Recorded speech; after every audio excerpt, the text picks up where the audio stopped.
is what we offer is shea butter, and as you can see behind us, we got a couple different clothing items: dresses, skirts, blouses, pants, all the above. Where can they find us? btafricanart.com and on Instagram at btafricanarts. Tap in, see us, follow us, and we're gonna show you what you like. Yo, we have shea butters, we have oils, and we have all these beautiful dresses just for you. Meet us anywhere. We are a Black-owned business. We are working, we are striving, and we come to you. We want to give you the best products. This is made out of raw shea butter and oils only. We don't do none of that synthetic stuff. It's antibacterial, antifungal, all the antis, all the good stuff. We got it right here for you. No artificial flavoring. That's right. Just Thank like you so that. much. Thank you, boss. Later.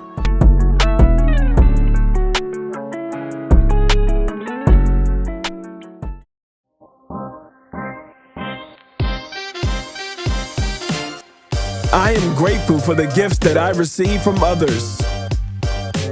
My heart holds gratitude towards others, myself, and the greater good.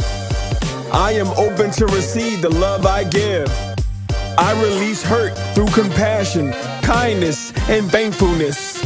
I am grateful for my health. I rejoice in the way things are. I am grateful for the gifts I receive from others. I am grateful for the gifts that I receive from others. My heart holds gratitude towards others, myself, and the greater good. I am open to receive the love I give. I release hurt through compassion, kindness, and thankfulness. I am grateful for my health. I rejoice in the way things are. I am grateful for the gifts I receive from others. I am grateful for the gifts that I receive from others. My heart holds gratitude towards others, myself, and the greater good. I am open to receive the love I give. I release hurt through compassion, kindness, and thankfulness. I am grateful for my health.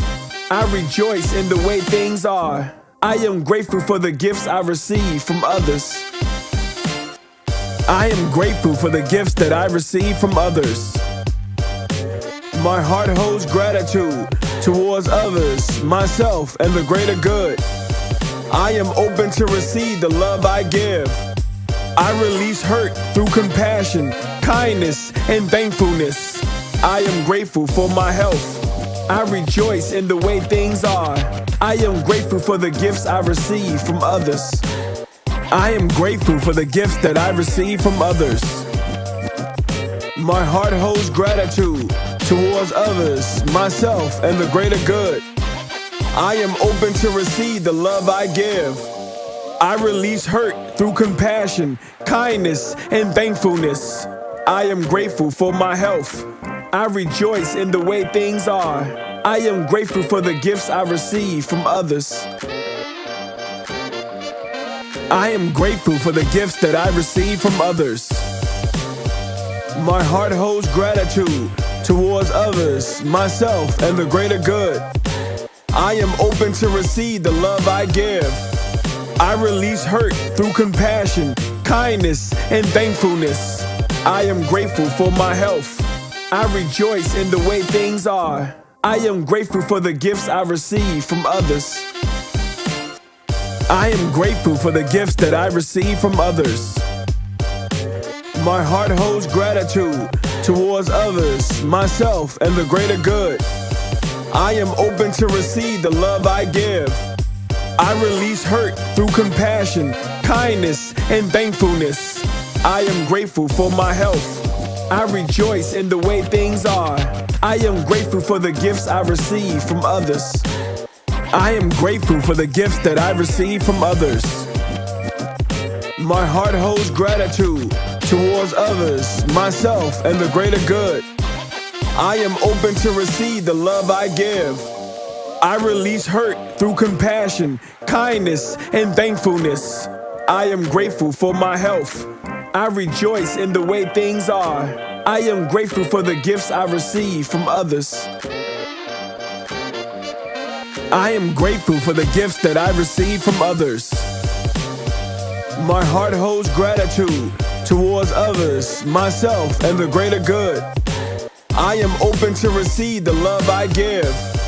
I release hurt through compassion, kindness, and thankfulness. I am grateful for my health. I rejoice in the way things are.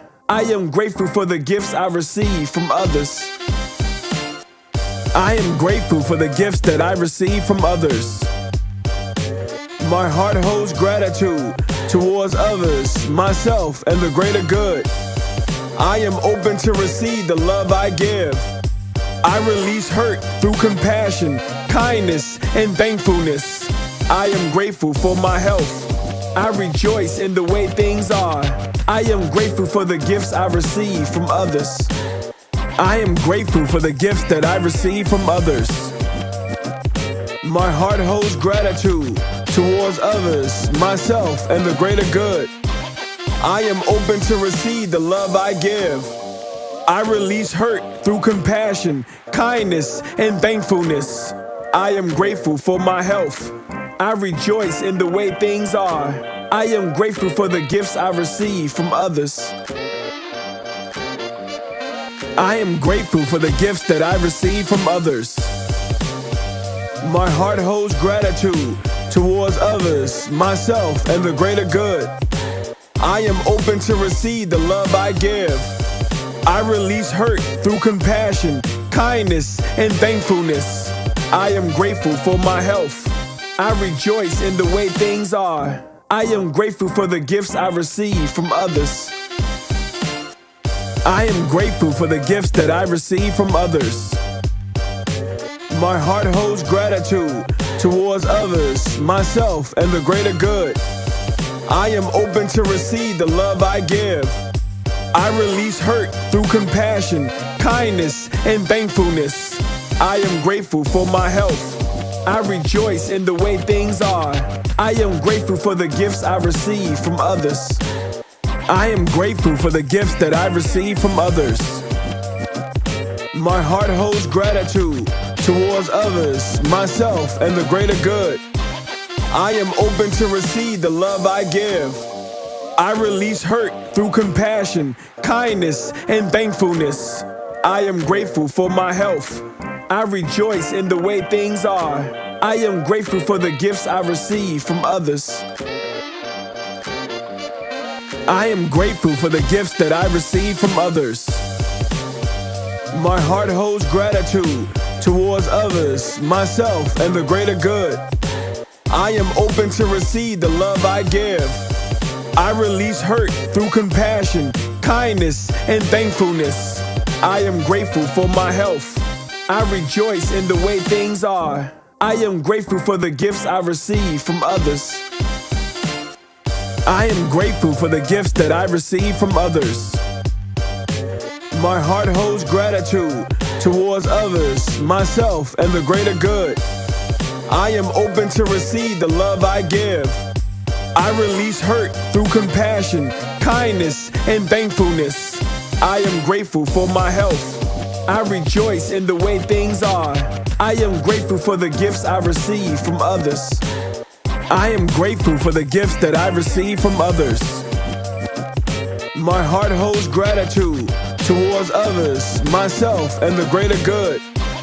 I am open to receive the love I give.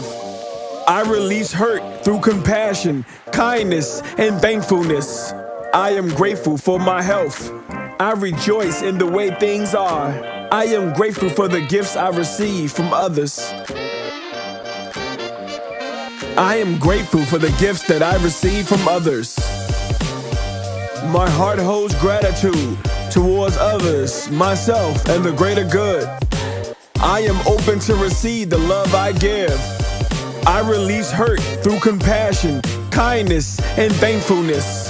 I am grateful for my health. I rejoice in the way things are. I am grateful for the gifts I receive from others. I am grateful for the gifts that I receive from others. My heart holds gratitude towards others, myself, and the greater good. I am open to receive the love I give.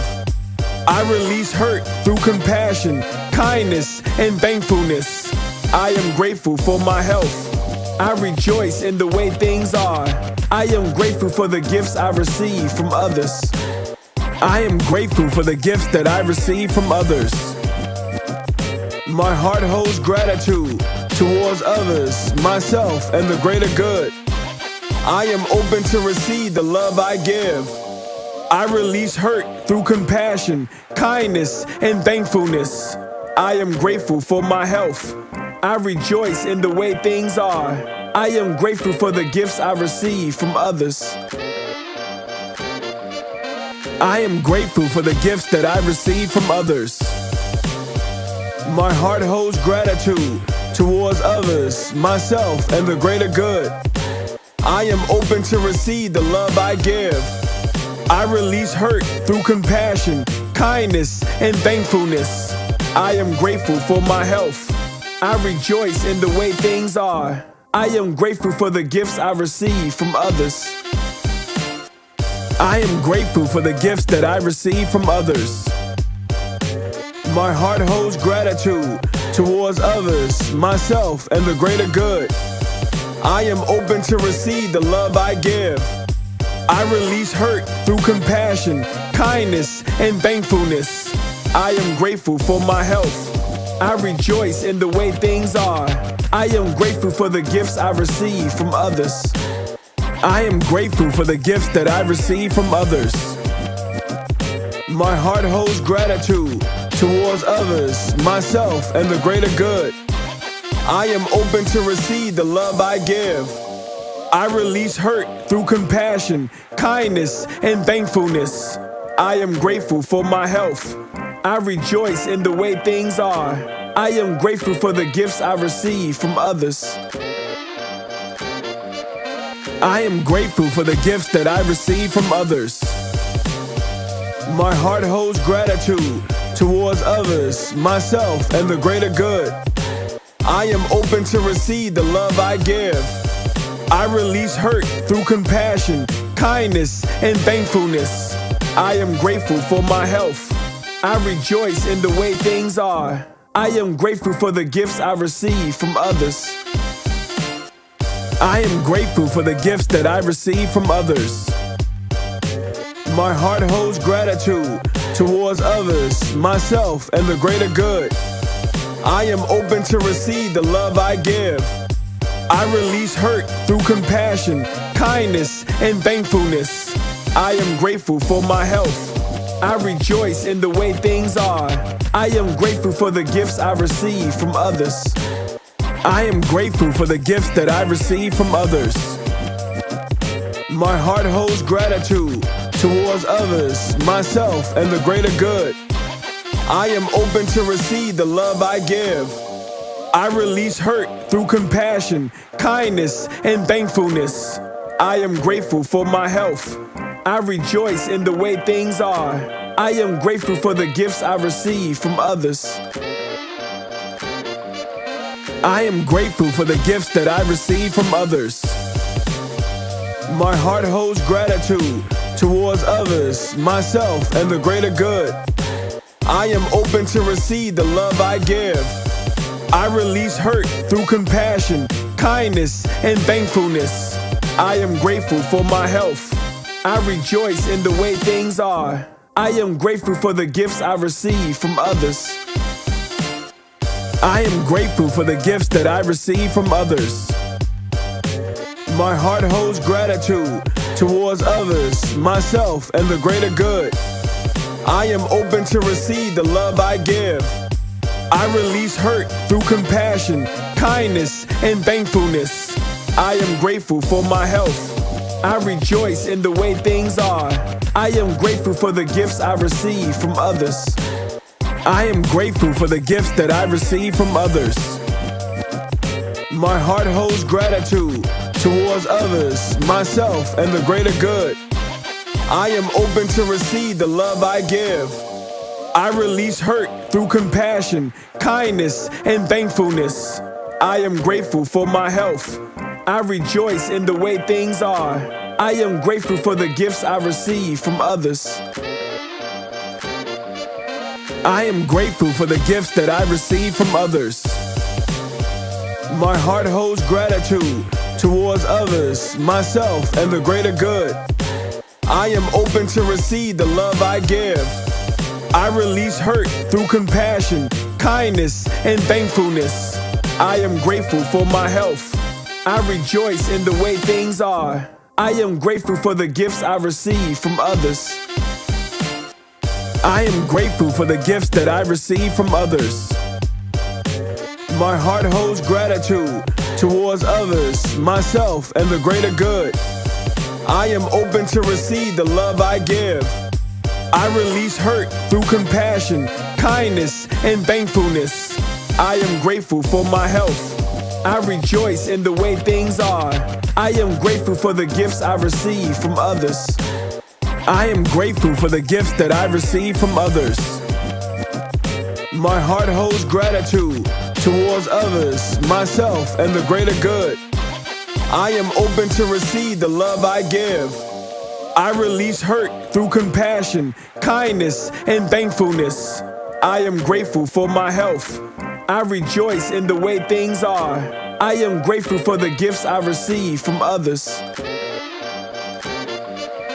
I am grateful for the gifts that I receive from others. My heart holds gratitude towards others, myself, and the greater good. I am open to receive the love I give. I release hurt through compassion, kindness, and thankfulness. I am grateful for my health. I rejoice in the way things are. I am grateful for the gifts I receive from others. I am grateful for the gifts that I receive from others. My heart holds gratitude towards others, myself, and the greater good. I am open to receive the love I give. I release hurt through compassion, kindness, and thankfulness. I am grateful for my health. I rejoice in the way things are. I am grateful for the gifts I receive from others. I am grateful for the gifts that I receive from others. My heart holds gratitude towards others, myself, and the greater good. I am open to receive the love I give. I release hurt through compassion, kindness, and thankfulness. I am grateful for my health. I rejoice in the way things are. I am grateful for the gifts I receive from others. I am grateful for the gifts that I receive from others. My heart holds gratitude towards others, myself, and the greater good. I am open to receive the love I give. I release hurt through compassion, kindness, and thankfulness. I am grateful for my health. I rejoice in the way things are. I am grateful for the gifts I receive from others. I am grateful for the gifts that I receive from others. My heart holds gratitude towards others, myself, and the greater good. I am open to receive the love I give. I release hurt through compassion, kindness, and thankfulness. I am grateful for my health. I rejoice in the way things are. I am grateful for the gifts I receive from others. I am grateful for the gifts that I receive from others. My heart holds gratitude towards others, myself, and the greater good. I am open to receive the love I give. I release hurt through compassion, kindness, and thankfulness. I am grateful for my health. I rejoice in the way things are. I am grateful for the gifts I receive from others. I am grateful for the gifts that I receive from others. My heart holds gratitude towards others, myself, and the greater good. I am open to receive the love I give. I release hurt through compassion, kindness, and thankfulness. I am grateful for my health. I rejoice in the way things are. I am grateful for the gifts I receive from others. I am grateful for the gifts that I receive from others. My heart holds gratitude towards others, myself, and the greater good. I am open to receive the love I give. I release hurt through compassion, kindness, and thankfulness. I am grateful for my health. I rejoice in the way things are. I am grateful for the gifts I receive from others. I am grateful for the gifts that I receive from others.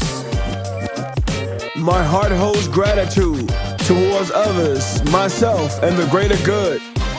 I am open to receive the love I give. I release hurt through compassion, kindness, and thankfulness. I am grateful for my health. I rejoice in the way things are. I am grateful for the gifts I receive from others. I am grateful for the gifts that I receive from others. My heart holds gratitude towards others, myself, and the greater good. I am open to receive the love I give. I release hurt through compassion, kindness, and thankfulness. I am grateful for my health. I rejoice in the way things are. I am grateful for the gifts I receive from others. I am grateful for the gifts that I receive from others. My heart holds gratitude towards others, myself, and the greater good. I am open to receive the love I give. I release hurt through compassion, kindness, and thankfulness. I am grateful for my health. I rejoice in the way things are. I am grateful for the gifts I receive from others. I am grateful for the gifts that I receive from others. My heart holds gratitude towards others, myself, and the greater good. I am open to receive the love I give. I release hurt through compassion, kindness, and thankfulness. I am grateful for my health. I rejoice in the way things are. I am grateful for the gifts I receive from others. I am grateful for the gifts that I receive from others. My heart holds gratitude towards others, myself, and the greater good. I am open to receive the love I give. I release hurt through compassion, kindness, and thankfulness. I am grateful for my health. I rejoice in the way things are. I am grateful for the gifts I receive from others. I am grateful for the gifts that I receive from others. My heart holds gratitude towards others, myself, and the greater good. I am open to receive the love I give. I release hurt through compassion, kindness, and thankfulness. I am grateful for my health. I rejoice in the way things are. I am grateful for the gifts I receive from others. I am grateful for the gifts that I receive from others. My heart holds gratitude towards others, myself, and the greater good. I am open to receive the love I give. I release hurt through compassion, kindness, and thankfulness. I am grateful for my health. I rejoice in the way things are. I am grateful for the gifts I receive from others. I am grateful for the gifts that I receive from others. My heart holds gratitude towards others, myself, and the greater good. I am open to receive the love I give. I release hurt through compassion, kindness, and thankfulness. I am grateful for my health. I rejoice in the way things are. I am grateful for the gifts I receive from others. I am grateful for the gifts that I receive from others. My heart holds gratitude towards others, myself, and the greater good. I am open to receive the love I give. I release hurt through compassion, kindness, and thankfulness. I am grateful for my health. I rejoice in the way things are. I am grateful for the gifts I receive from others. I am grateful for the gifts that I receive from others. My heart holds gratitude towards others, myself, and the greater good. I am open to receive the love I give. I release hurt through compassion, kindness, and thankfulness. I am grateful for my health. I rejoice in the way things are.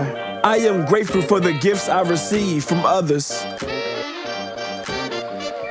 I am grateful for the gifts that I receive from others. My heart holds gratitude towards others, myself, and the greater good. I am open to receive the love I give. I release hurt through compassion, kindness, and thankfulness. I am grateful for my health. I rejoice in the way things are. I am grateful for the gifts I receive from others. I am grateful for the gifts that I receive from others. My heart holds gratitude towards others, myself, and the greater good. I am open to receive the love I give. I release hurt through compassion, kindness, and thankfulness. I am grateful for my health. I rejoice in the way things are. I am grateful for the gifts I receive from others. I am grateful for the gifts that I receive from others. My heart holds gratitude towards others, myself, and the greater good. I am open to receive the love I give. I release hurt through compassion, kindness, and thankfulness. I am grateful for my health. I rejoice in the way things are.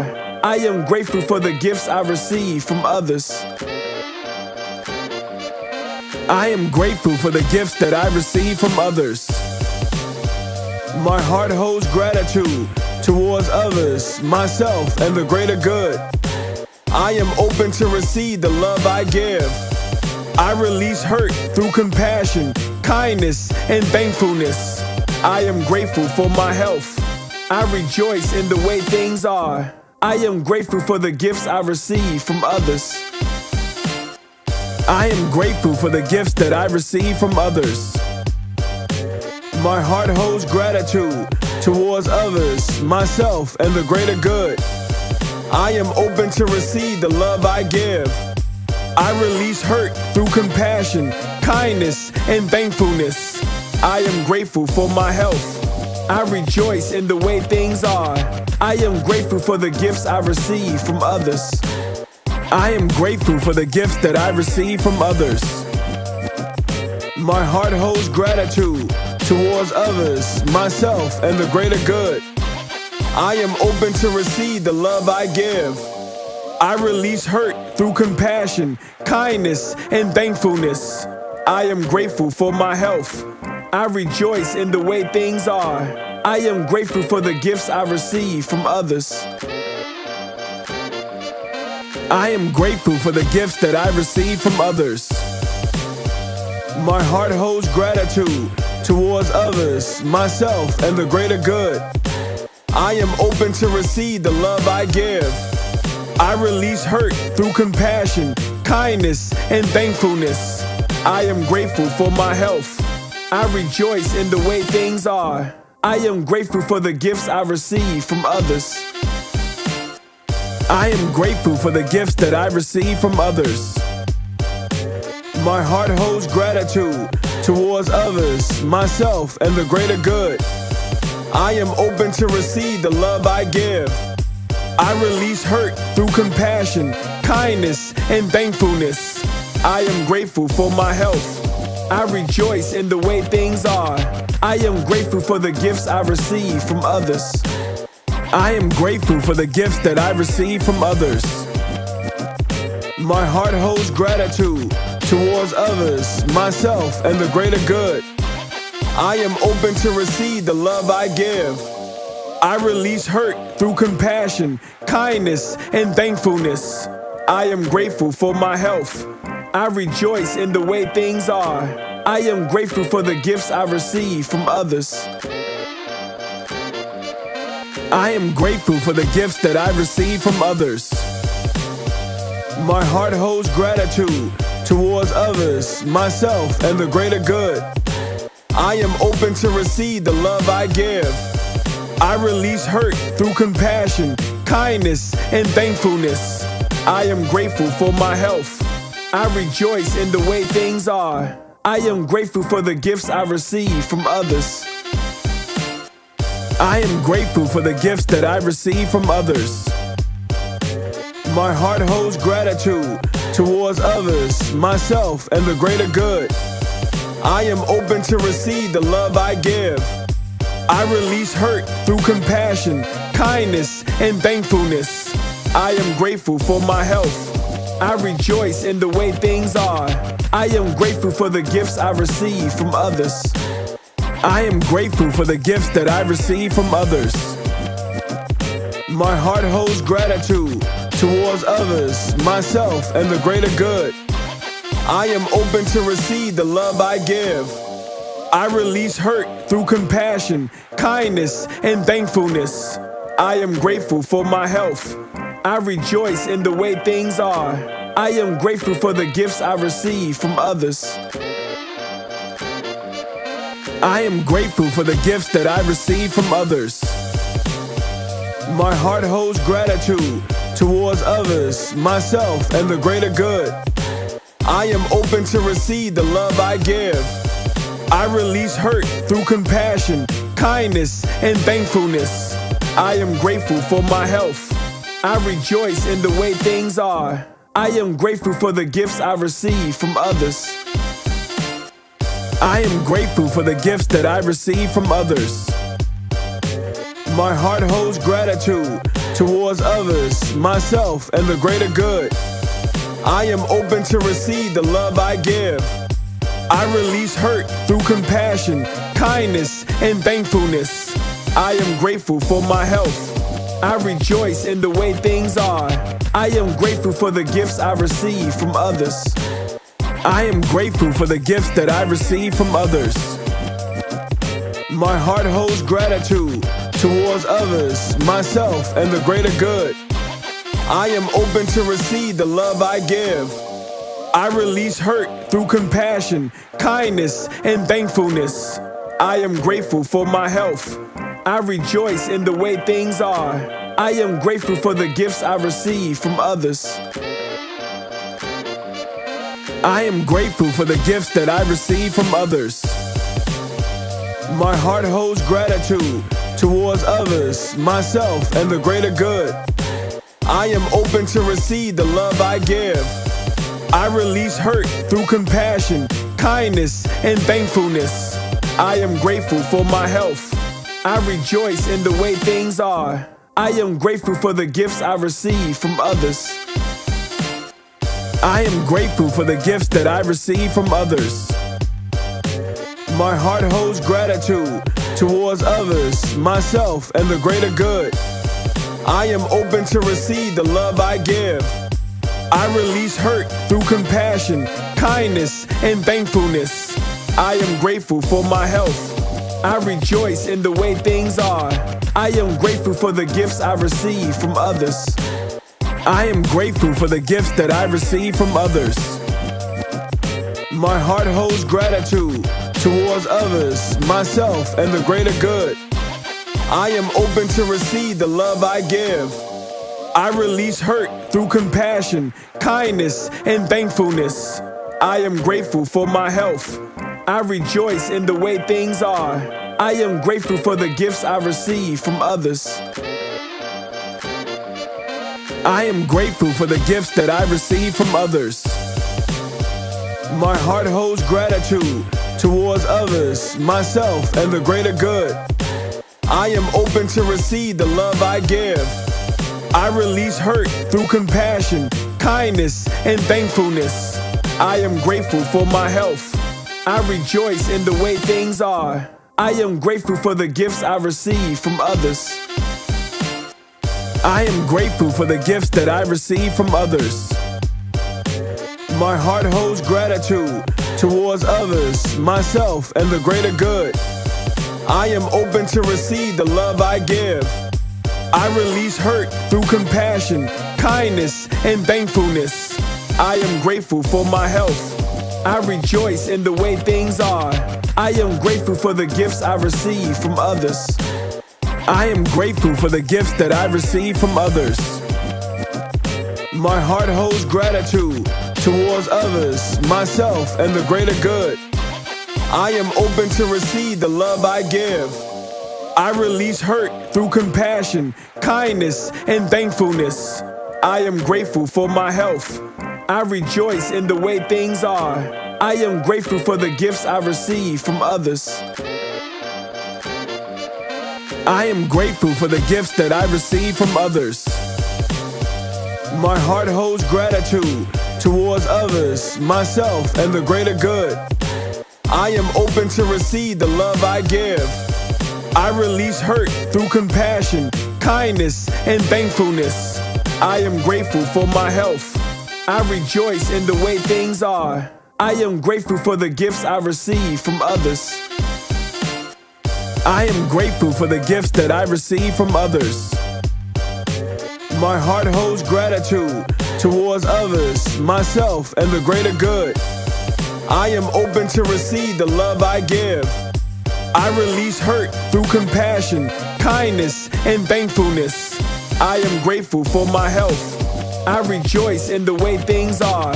I am grateful for the gifts I receive from others. I am grateful for the gifts that I receive from others. My heart holds gratitude towards others, myself, and the greater good. I am open to receive the love I give. I release hurt through compassion, kindness, and thankfulness.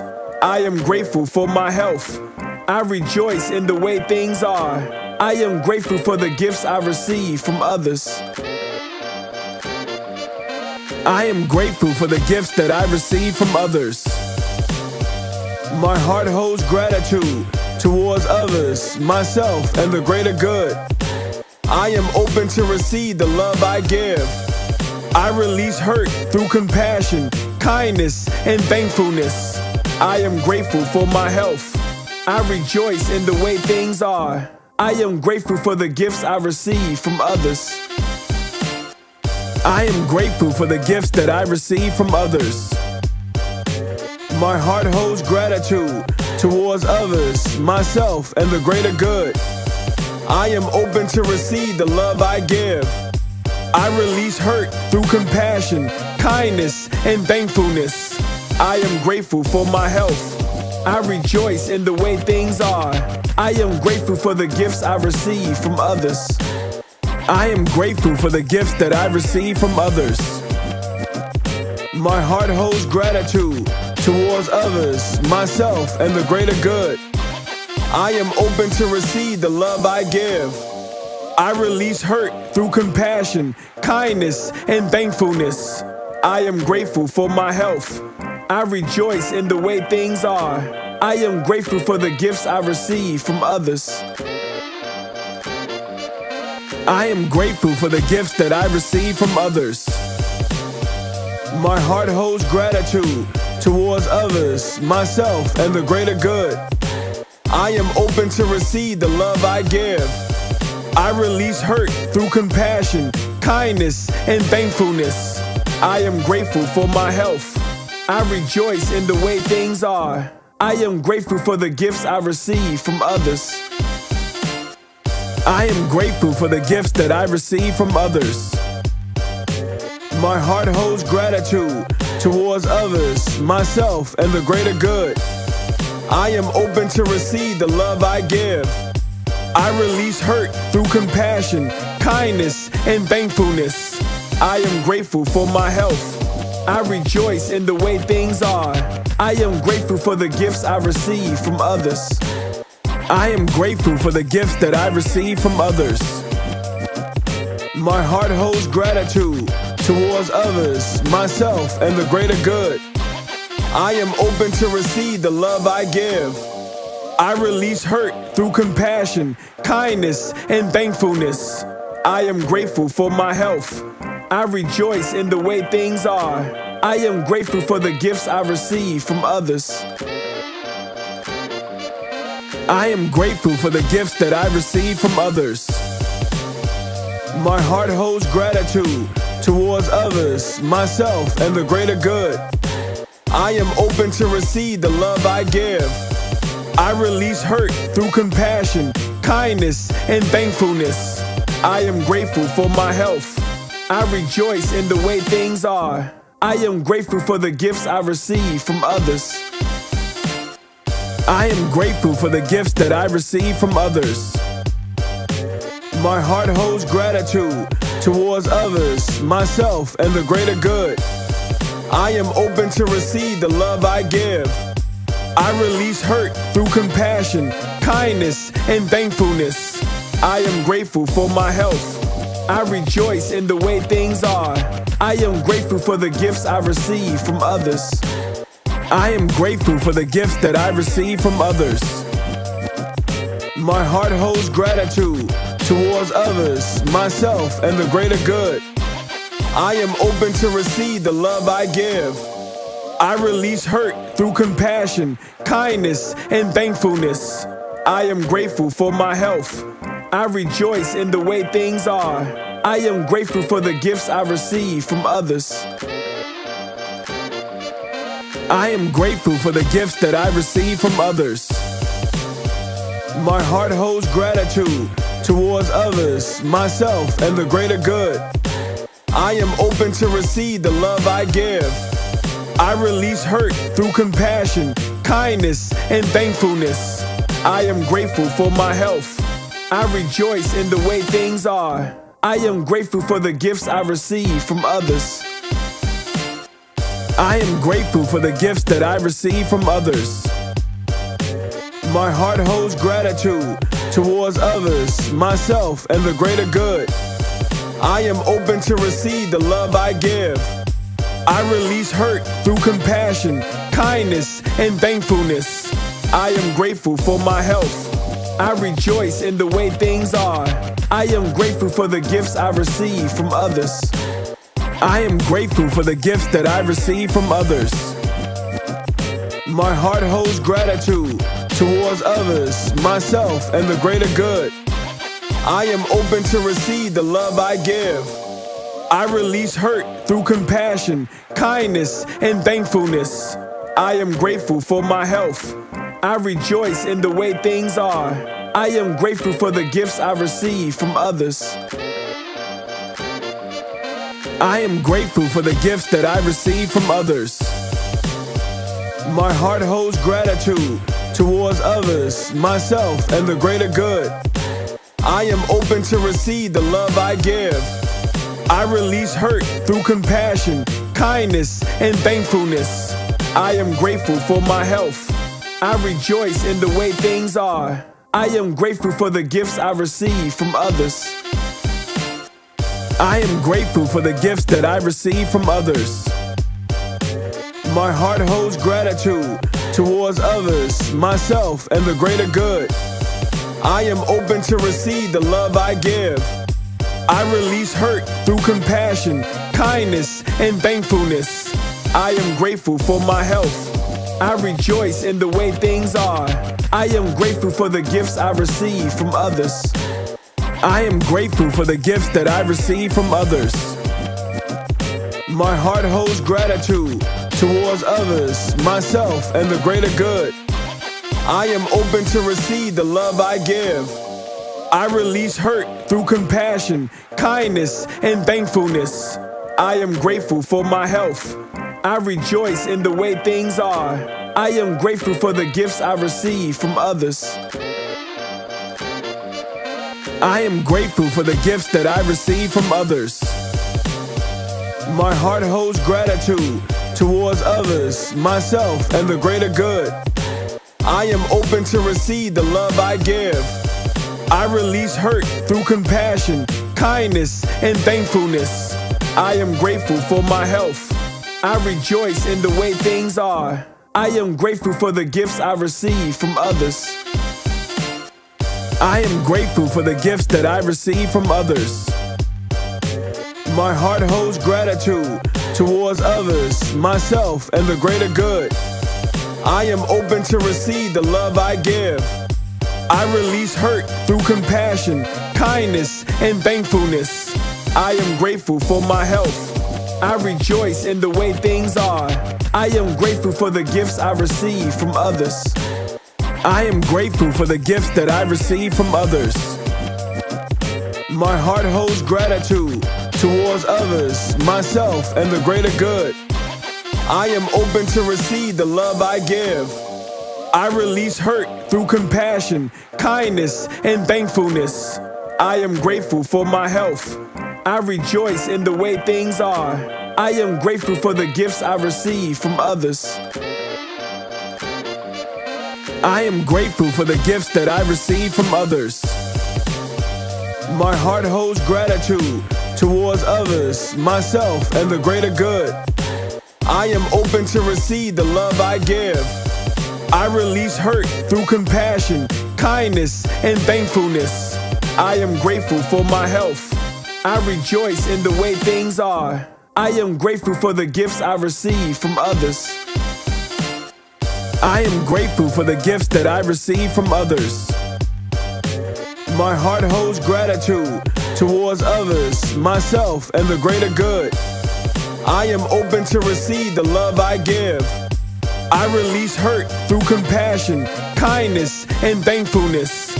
I am grateful for my health. I rejoice in the way things are. I am grateful for the gifts I receive from others. I am grateful for the gifts that I receive from others. My heart holds gratitude towards others, myself, and the greater good. I am open to receive the love I give. I release hurt through compassion, kindness, and thankfulness. I am grateful for my health. I rejoice in the way things are. I am grateful for the gifts I receive from others. I am grateful for the gifts that I receive from others. My heart holds gratitude towards others, myself, and the greater good. I am open to receive the love I give. I release hurt through compassion, kindness, and thankfulness. I am grateful for my health. I rejoice in the way things are. I am grateful for the gifts I receive from others.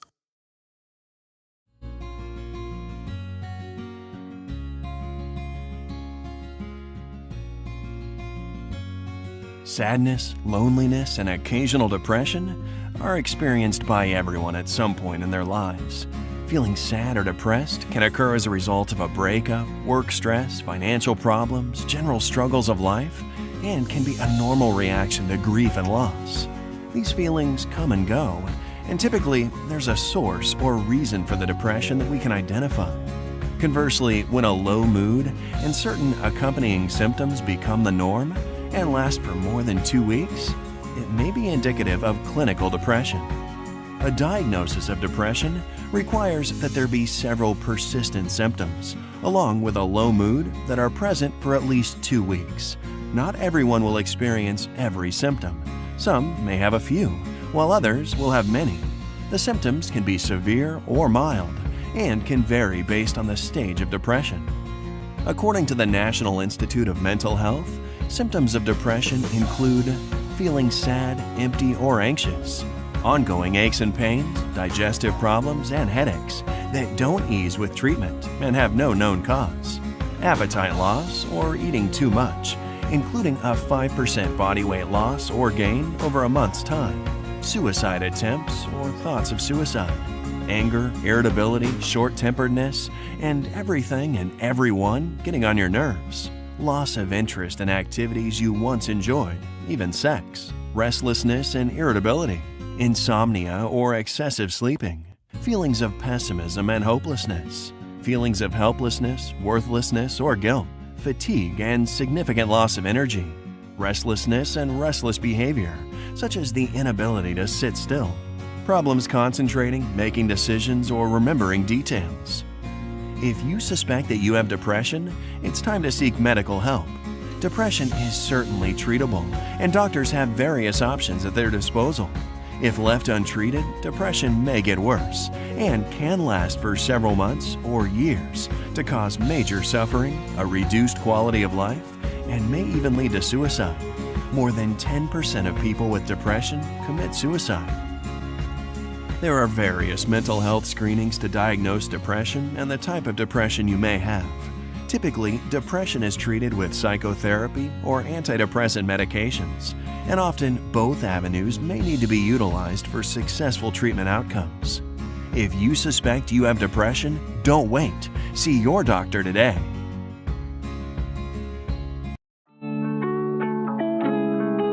What's up, y'all? Emmanuel Sims here with Danny from Illicit Rag Vintage, and we're here at Anne Fram today, and we want to just talk about what she got going on. She has a lot of different products. Some of them look handmade. Some of them look like they've been around for years. Can you tell us a little bit about what's going on? Yeah, so pretty much I carry a wide array of vintage items that I've collected from all over the world.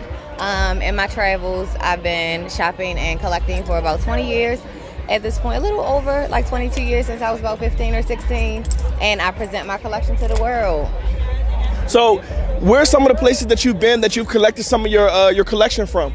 From all over. I started traveling when I was fairly young, and vintage items have always appealed to me. Well, since I started thrifting as a teenager, the vintage items always stood out because of their, distinct creativity, and of course you could tell a lot of the pieces were handmade, so everything was always, it had an individual look that was just out of this world. So I've just always been attracted to that, and then I've transitioned into being a stylist. Okay. So that's just pretty much where I always felt good in my styling, because it gave each individual project that I worked on a different look. Everything was super unique, and that's very important to me. So it sounded like you got into my next question, which is my trick question: what is your why? But it sounds like your passion is really giving people an opportunity to look like they want to look. Exactly. Yes, to develop a sense of individuality. I feel like that a lot of people fail to realize that style is very, very personal.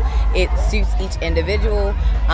So therefore, I just give people a platform and present different items to them so that they can actually get in touch with that personal style.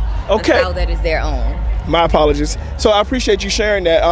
Last thing, if you can give yourself some advice when you were younger, what advice would you give younger self? Keep going. Don't let anybody's story distract you, because a lot of times a lot of people tend to push their experiences on you, and if your drive is different, your results are going to be different. So don't listen to anybody else's story. Make your own.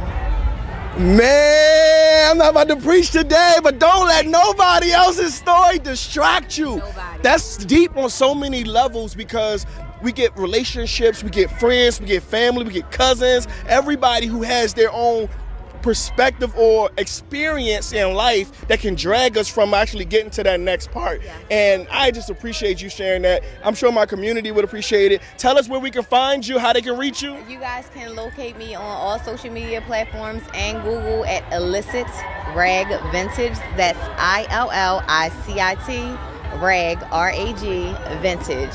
And that is on all social media platforms. And you also can Google me, like I said, as well. So hopefully I'll be touching bases with you guys, or you'll, tune into my channels and stuff, and we can connect in some way. But to everybody, keep pushing, and you can be living the life of your dreams, to be honest. That's right, y'all. Y'all heard it here from Danny, and I'm so blessed because that message was for me too. And I'm just like, when I follow the universe and I'm obedient, I get rewarded. So, Danny, thank you so much. Peace and blessings, and much success. Make sure y'all check out Illicit Rag Vintage here at Anne Fram, and y'all have a successful day.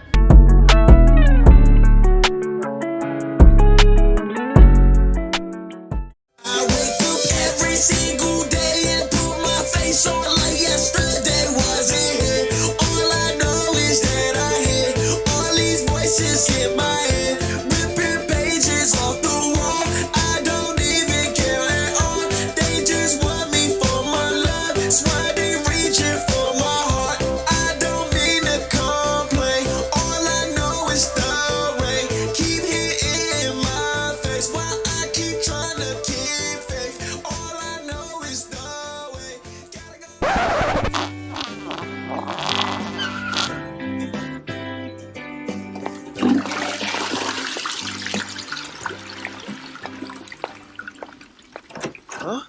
Who are you? I'm Doubt, and I'm here to keep you grounded. Do you really think that you can handle all the success and expectations, Manny? I think so, but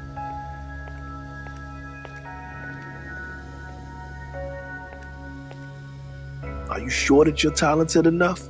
What if people discover you're just a fraud? maybe Doubt has a point. What if I'm not as good as I think I am?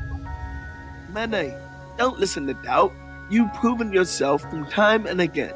You're talented and deserving of your success. Now, Doubt, you may have a role to play, But remember, it's through failure that we learn and grow. Manny's previous failures have shaped him into the artist he is today. I suppose. But can he really handle the pressure? Manny, remember all the times you stumbled, fell, and got back up stronger? You're capable of facing any challenges that come your way. Well, Doubt, you sure have a way of making things interesting around here. I'm just trying to keep Manny from getting too confident. Confidence and self-belief are what propel him forward. Doubt, it's time for you to step aside and let Manny thrive. You're right. Doubt, you're not welcome here anymore. I choose to believe in myself and my abilities. Thank you. Everyone, I needed your support to overcome doubt, and together I think we could silence those nagging voices and continue creating amazing things. Manny, we've got your back.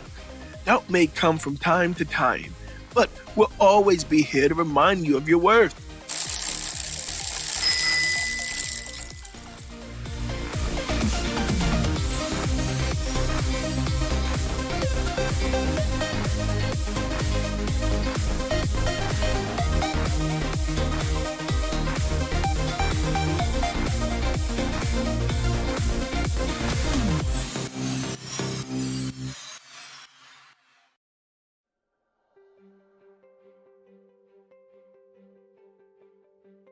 For those of you who don't know who I am, my name is Emmanuel Overtyme Sims, also known as Drip Bango, the Drip Headmaster himself. So just so you can know why and how I got into this business. You see, I started off my career as a traveling rapper, going city to city, country to country, touring and spreading my music to the world. Deep down, my goal was to be a motivational speaker. And I didn't really know how to do that through rap, but at every show, I made it my business to give a little bit of myself, a little bit of positivity, a little bit of encouragement to whoever that was in that audience. As time progressed, I pursued my bachelor's in political science at the University of the District of Columbia, where I graduated at the top of my class, a member of Pi Sigma Alpha, the Political Science Honor Society. Later on, I pursued my master's in education at Johns Hopkins University, where I taught with KIPP DC as a first-year teacher. During this time, I was still touring, doing my stand-up comedian work, and also doing my rap. Later on, started to pursue my master's in clinical mental health and rehabilitation counseling, a dual master's program offered at the University of the District of Columbia. Now, this is where life really got rocky for me, because everything was going so swell until I got started to self-sabotage. So I realized that even when you set your goals, you can stand in your own way. So for me, that was a really big eye-opener. So I got 63 credits deep, all the way about to graduate, and realized that, hey, this may not be for me. I flunked out of grad school with only 3 credits away. And I found myself devastated because I know deep down it was because of me. I know that I had fears, I've had doubts, and I have reached the highest level of education, and I was starting to question, was I the person for the job? Coming home for that last time from grad school, after being told that I needed to take a break for a year while I resurface or get myself together, I decided to open up my broadcast studio. Now, OTTV is something that I've been wanting to start for many years. I've gradually been making videos towards that platform, but never taking the time to give it my all. In 2020, I decided to pursue my goal, and this was right before the pandemic hit, guys. I'm talking about I had nothing but time, energy, my house was paid off, and I was available to do whatever I needed to do whenever I want. I had the green screen set up, the studio was there, clients are paying to come see me, to talk on my show, people are paying for a lot of videos, and things are going great. Then the pandemic happened. From that point on, I knew that I had to really stick to my goal no matter what. And due to me sticking to that goal of still, hey, even though that everything's shut down, I can't bring people into the show, I started having virtual shows. I started bouncing back and working with celebrities like the great CeCe Peniston, and we collaborated and made the Petties cartoon. You see, just by sticking to your goals and knowing why you wanted to do it, it will help you get to the next level. You see, for me, my goals was always set on assisting my community heal by teaching them how to critically think. Now, the reason why that's so important to me is because I grew up in the inner city where No Child Left Behind was in place. What did that mean? That every kid would pass even if they didn't have the educational skills needed to go to the next level. So when I got to college, I could barely read, I could barely write at a collegiate level, and I had to take a lot of the remedial basic classes just to get my foot in the door and to get started. Luckily, the university I attended was super supportive during my 2-year associate's program, and they allowed me to get all the skills that I needed, as such as speech pathology, where I got to practice and gain better reading skills, which I realized was a big flaw in my life. Getting further on and gaining more education, it kind of got me frustrated, because if I didn't go to college, if I didn't pursue counseling, if I didn't become a career counselor at a young age, when I was teaching to a course on Maslow's hierarchy of needs, it hit me that, oh my God, I'm teaching content that I don't have yet. I'm trying to pass on this knowledge that wasn't passed on to me. So now granted, I've manifested that this is the life that I wanted to live. This is what I wanted to do. I said, I want to be helping people. I want to be who I needed growing up. And I became that person. But in the process of becoming that person, it started to get frustrating. Because I'm a teacher and I'm teaching kids how to read, but I need to be teaching my kids how to read. I'm a teacher and I'm teaching kids how to handle their finances, but I need to handle my finances.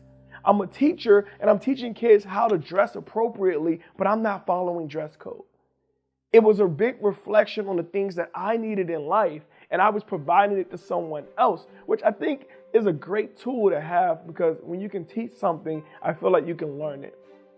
And that's what got me into this service of wanting to help others reach their goals, because I suffered with a lot of fear. I suffered with a lot of doubt. I suffered with a lot of self-sabotage. As I went up the ladder and fell back down, I know that life's about waves. And as long as you set your goals and they're clear and attainable, that you can reach them.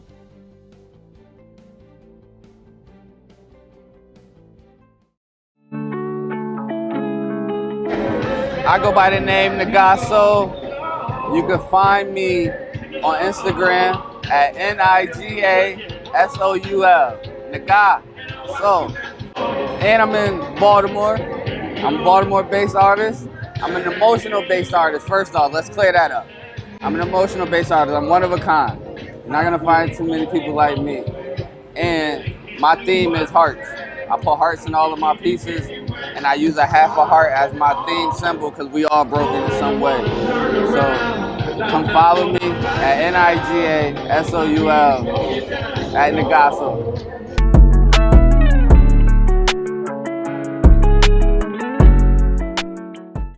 So you have an idea, a brilliant concept for a movie that has been brewing in your mind. You can see it on the big screen, captivating audiences, leaving a lasting impact. But what now? How do you turn that idea of yours into a reality, bringing it into a full-fledged film?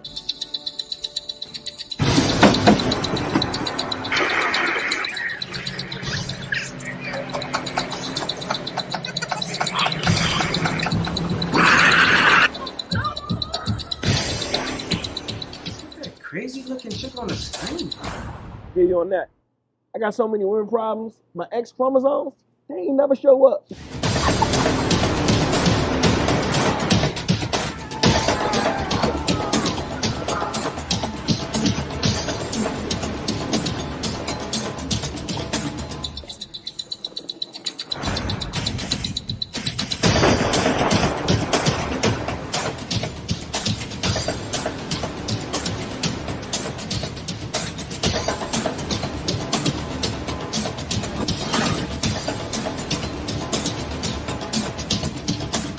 That's where we come in. We're a team of experienced producers who specialize in turning your ideas into reality. We take your vision and guide you every step of the way, from concept to the screen. And the best part, it won't cost you a dime to learn how we can turn your idea into a motion picture. Schedule your consultation today with our team of expert producers. We'll listen to your ideas, provide guidance on the entire movie-making process, and discuss how we can bring your vision to life. So don't let your movie get stuck living in your head. Take action now and schedule your free consultation with our team. My name is Emmanuel Sims, and I'm here to help you bring your movie to life into the big screen.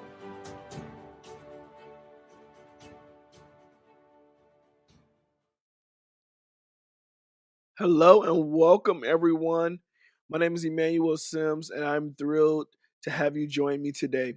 So, whether you're an inspiring author or just a creative enthusiast, I believe that you're in the right place. In this tutorial, we'll dive into Canva, a powerful design tool that can transform your book publishing process. You see, together we'll navigate from the basics of setting up an account to designing and exporting your very own book. So grab a cup of coffee or whatever time of day it is, whatever you want, some crumpets, some tea, whatever you want. Get comfortable and let's get started on this exciting journey. So I want to welcome you into the wonderful world of creating and publishing books with Canva. Now, I can say for myself, I have used Canva to publish several books. You're like, well, who is this guy and why should we listen to him? Well, yes, I have published several books. Since 2012, I've been publishing books independently through Amazon and through different other publishing companies. So one of the most successful books that I had put out was the watercolor animals, and we designed that book. A lot of it through Canva, and we have it here. A lot of it, like I said, was designed through Canva, and we have different pictures and things that you can see. And this is proof that you can also do it. So this is what I'm going to show you how to do. Start the finish guide to turning your books from ideas into a reality, like Watercolor Animals by Emmanuel Sims. So before we jump into that, let's get into a brief couple of messages from our sponsors. And I just want to say thank you guys, thank you guys, thank you guys, thank you guys, thank you guys so much for joining. And I look forward to this amazing, amazing, amazing section that we're going to have today. So let's get into it.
Why animated videos engage viewers better.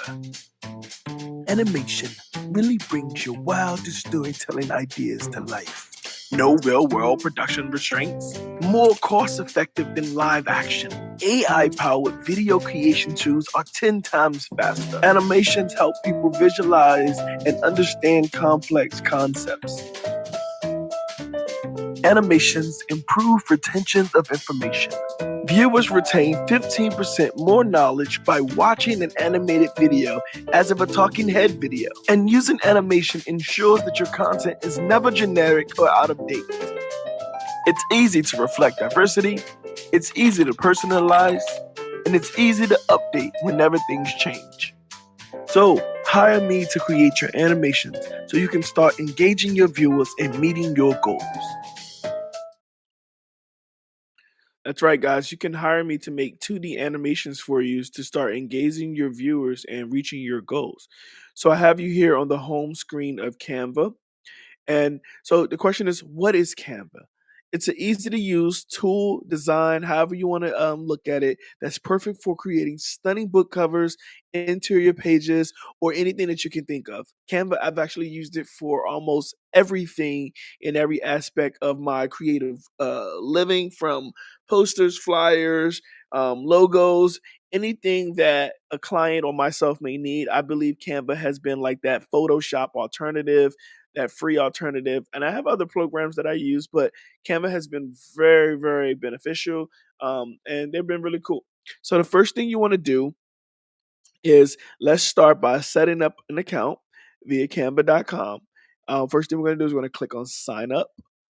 Okay, so they're going to give us a couple of options here. It says log in or sign in seconds using your email or other services such as Google, Facebook, or email. And there's other ways. So I already have an account, so I'm going to go ahead and click on Google, and that's going to bring me to my Gmail, and then we're going to log in from there. Okay. And as you guys can see, I already have a couple of designs that I've already made. I've been dibbling dabbling with Canva. Like I said, for years, this is actually just honestly one of my accounts that I have. I use it a lot for, marketing, for pitch decks, creating production designs, products, things like that. So today I want to take the opportunity to create um I want to create that book cover first, right? So, before we get into it, let's go ahead and just get familiar with Canva's interface. It's super user friendly and intuitive. As you look over here on the left hand side, there's projects, templates, and brand hub. In the template section, you can get different templates for anything you can imagine. You see, they can browse from subject, from math through different types of designs and social studies. There's all types of custom decor kits that you can use to brand yourself and use for branding your classrooms or different things that you choose to do. Okay, as you can see, there are templates for National Donut Day, which was long ago. And I just find it very resourceful. They got a little bit of everything for everybody. Um, and I used to do this video tutorial class called Blank Canvases on Canva. Now, what I would do there, I would create blank. I would take a blank canvas like I'm about to do here. So, and I like to do my books in squares, as you saw. And I'm going to just create 3,500 by 3,500. And you're like, oh, what is he getting at? Because I know I'll be rambling. I go a little far, I talk a little fast. But what I'm saying is I'm going to go into Canva Create. I'm going to create a square. And in this square, we're going to start working on the cover. Now, there's many ways that you can write your books. You can come up with your covers. I'm going to just start with backgrounds, and I know we didn't get too deep into the layout, but there is different colors on the left hand side. You see, you have design elements, brand hub, and so forth. I'm going to go down to backgrounds, and I'm just going to play around with a couple of backgrounds, and we're going to try to create this book from scratch. I really like the glitter. I like that right there. That's marble, like a little marble look. This has like a origami feel. I'm getting kind of inspired. Let's keep clicking around. Um, this is cool. I see now I'm getting like I got some stories I can kind of tell with this. Let's keep going. Um, so these remind me of the watercolor animals. You see how that inspiration just bounced back, and this is cool. This is like some type of crumbled paper. So I'm gonna do is I'm gonna go ahead and just duplicate that, and I'm gonna let this be my cover and this be my back. All right. And how I duplicated it by just clicking that button right there and it says duplicate page. So we'll do it one more time, although this page won't be crinkly. Maybe it will be. You know what? Let's undo that. Maybe it will be. And I hit Command Z for that quick key, or I could have just went back up here and hit back and forth to go Command. So I'm gonna come up with I don't know what I'm doing yet. Let's just say page one because I don't want that to say cover. Page one. All right, so we got our cover, page one, and we have our back. All right, so let's come up with our cover first, all right? So when designing your book cover, it's all about creativity. We come up with our background. We can do gradient. I chose to do the crinkly paper. You can add a title. Now, we don't have a title yet, so we can experiment with different fonts and colors until we find something perfect. And just remember the cover should give out the idea, the story, or the topic. And since we don't have one, we're going to just go off of what we have. And since I like to crumble, I've never seen a book with like this is like recycled paper a little bit. I'm gonna go into the text section, which is over here on the left. I know I'm moving a little fast, but um, I'm having fun. That and I want to apologize in advance because I am having fun. So I'm gonna just pick a random text, even though they have a lot of different options that I could choose from. I'm gonna just choose this regular text here, and don't really have a message, but I'll say love comes with crumbles. Because I'm getting inspired a little bit. I remember a book by B.J. Novak, and it was like just words on pages, right? It's like, you never know what can be done until you go and read someone else's books. So what I did was, you saw that little cross right there. I went ahead and just centered this, so at least I know it's centered. Before someone say you need to center your cover. Um, so I have my title for my cover. I could really just stop there and keep, going if I needed to. But what I want to do is I want to add a little bit of flair. Because the page already has crumbles, I'm going to type in love. And I'm going to see if I can find something for love. I hate to pick the first thing I see. Anybody else do that? It's like, let me keep scrolling. But it's like sometimes the first thing you see, oh, oh, oh, oh. Oh, I like that. I like this a lot. Oh, I like this a lot. I like this a lot. I'm gonna hit Command C, which is copy, and I'm gonna hit Command V, which is paste. And what I'm doing is just rotating these different hearts, and I want it to look like notifications coming in. Right? This is cool. I don't know where I'm going with this yet. Just make another one. But I like that. And let's say heartbreak. Heart EREAK. You got anything for that? Oh, that's cool. Oh, that's a little gross. I don't want nothing like that. Um, they got something with the blood. I don't like that. Uh, uh, uh. That's not even broken heart. No, that's like, well, what's the difference? But like, there's a difference. Oh no, it's the same. Oh my god, I like this guy. Who's this little cutie? Who's this little cutie? It's cute. Look at that. Like, I put it like that. Maybe not. Oh, look at this one. Look at this one. This is cute. This is cute. This is cute. All right, yeah, I like that. I'm not really resonating with this font. It's just the normal basic font. So what I'm gonna do is I'm going to play around with some fonts because I'm having a blast. Let's see how that look.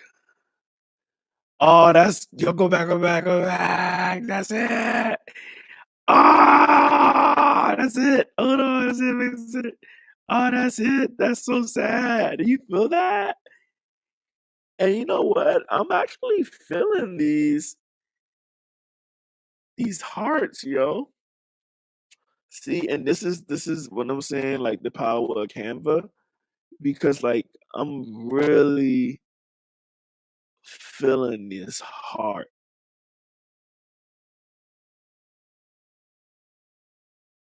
But you know what I'm also thinking? What if I put sometime love comes crumbled?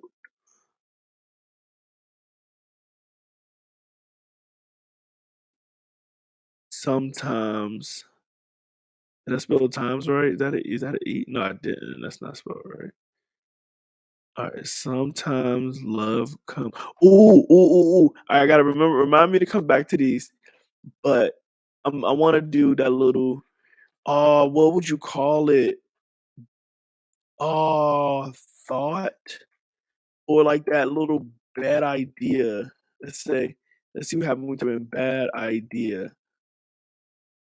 Like a little brain blurb or whatever. Like a little smoke. Let's see, smoke idea. Smoke idea. Like an explosion. Yeah, yeah, yeah. I kind of like that. I can kind of get jiggy with this. Yeah, yeah, yeah, yeah. It's kind of. It's kind of bringing the sentiment a little bit. You know what I'm saying? You see what I was trying to go for? Like something like that. Let me see if I center it. We can come back to it, but I like it, and I just want to put my name on it because I actually like this a lot. Hold on. Let's go back to the basic fonts. I don't want nothing special. And I'll even go with like a thinner one. Let's go down to let's go that one. Let's say by Emmanuel. All right, cool. I'm gonna actually put that up here. Whatever, just for I mean, because I don't know what I'm doing. All right, but I know I like these, and I know that I like that. So I'm gonna get into page one. And yeah, I'm gonna get my fonts ready. So now we're gonna move on to the book interior. So before we get into the book interior, I do want to go ahead and take the time to inspire you to consider, if you want to make a movie, consider this next ad that we're going to play here. So you have an idea, a brilliant concept for a movie that has been brewing in your mind. You can see it on the big screen, captivating audiences, leaving a lasting impact. But what now? How do you turn that idea of yours into a reality, bringing it into a full-fledged film?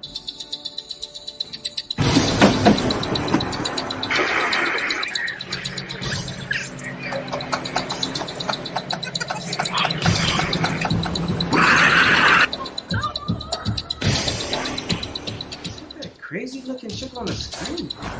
Yeah, you on that. I got so many women problems. My X chromosomes, they ain't never show up.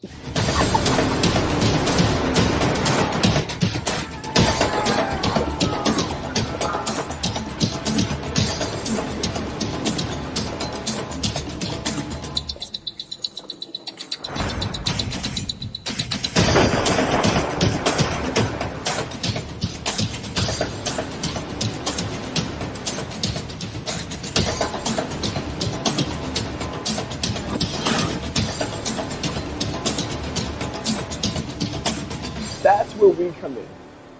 We're a team of experienced producers who specialize in turning your ideas into reality. We take your vision and guide you every step of the way, from concept to the screen.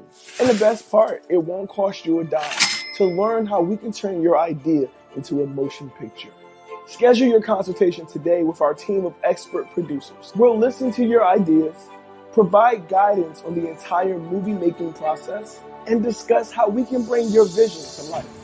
So don't let your movie get stuck living in your head. Take action now and schedule your free consultation with our team. My name is Emmanuel Sims, and I'm here to help you bring your movie to life into the big screen.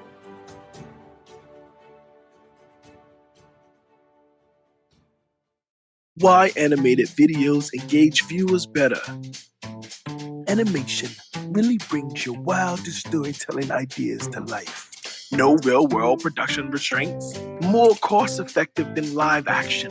AI-powered video creation tools are 10 times faster. Animations help people visualize and understand complex concepts. Animations improve retention of information. Viewers retain 15% more knowledge by watching an animated video as of a talking head video. And using animation ensures that your content is never generic or out of date. It's easy to reflect diversity, it's easy to personalize, and it's easy to update whenever things change. So, hire me to create your animations so you can start engaging your viewers and meeting your goals. Every time, it's probably the devil himself. Tell me what you did.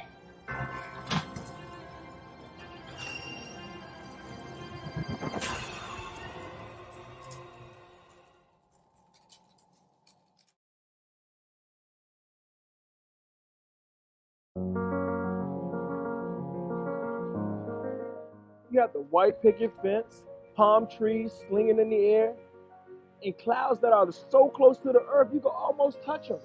They just sit up there living their best life, bro. Clouds got the best job.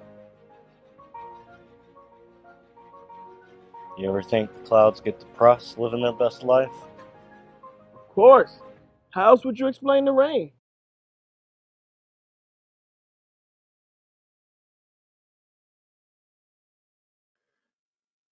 And we are back, coming up with the different ideas and different things that I want to use. And we're getting there. We're getting there. We're realizing that we need to make sure that everything is cohesive and flows. So right now we're just gonna keep it simple, something like this, and we're gonna hit export. And we're gonna hit download, and we're gonna choose that we want to do it as a standard, a print PDF, and then we want to pick CMYK for best for printing. I'm gonna hit download. Now, when it comes to exporting, once you get the book how you want it, you just export it and you do it just like that, like I'm showing you for the PDF, and it's gonna actually say got it. Click here, double check the download, then boom, it's gonna download.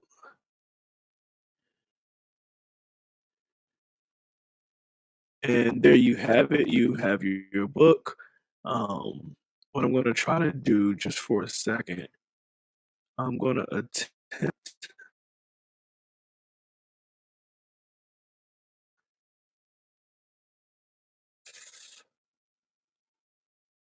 We can't do it. Let's see. Add slides. Let's see if we can bring it in. And if so, then we could just show you what we worked on really briefly. And that's what did we save those at? Love comes crumbled. Okay, so let's okay. So they're gonna do is they're gonna convert the slides into images. And while it's doing that, let's just get into one more quick commercial break.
So you have an idea, a brilliant concept for a movie that has been brewing in your mind. You can see it on the big screen, captivating audiences, leaving a lasting impact. But what now?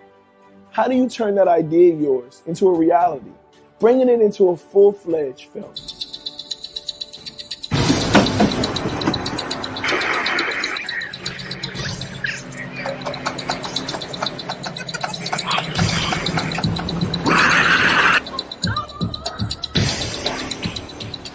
Crazy looking shit on the screen. Get you on that. I got so many women problems. My X chromosomes, they ain't never show up.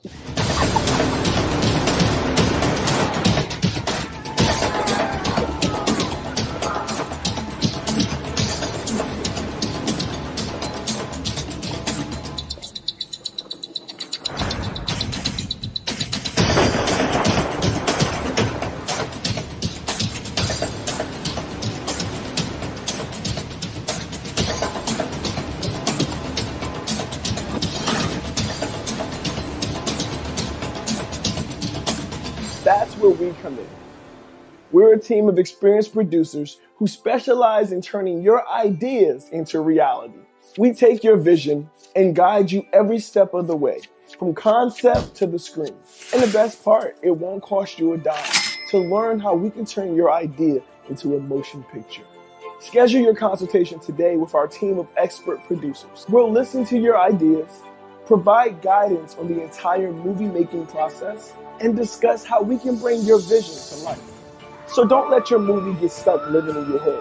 Take action now and schedule your free consultation with our team. My name is Emmanuel Sims, and I'm here to help you bring your movie to life into the big screen.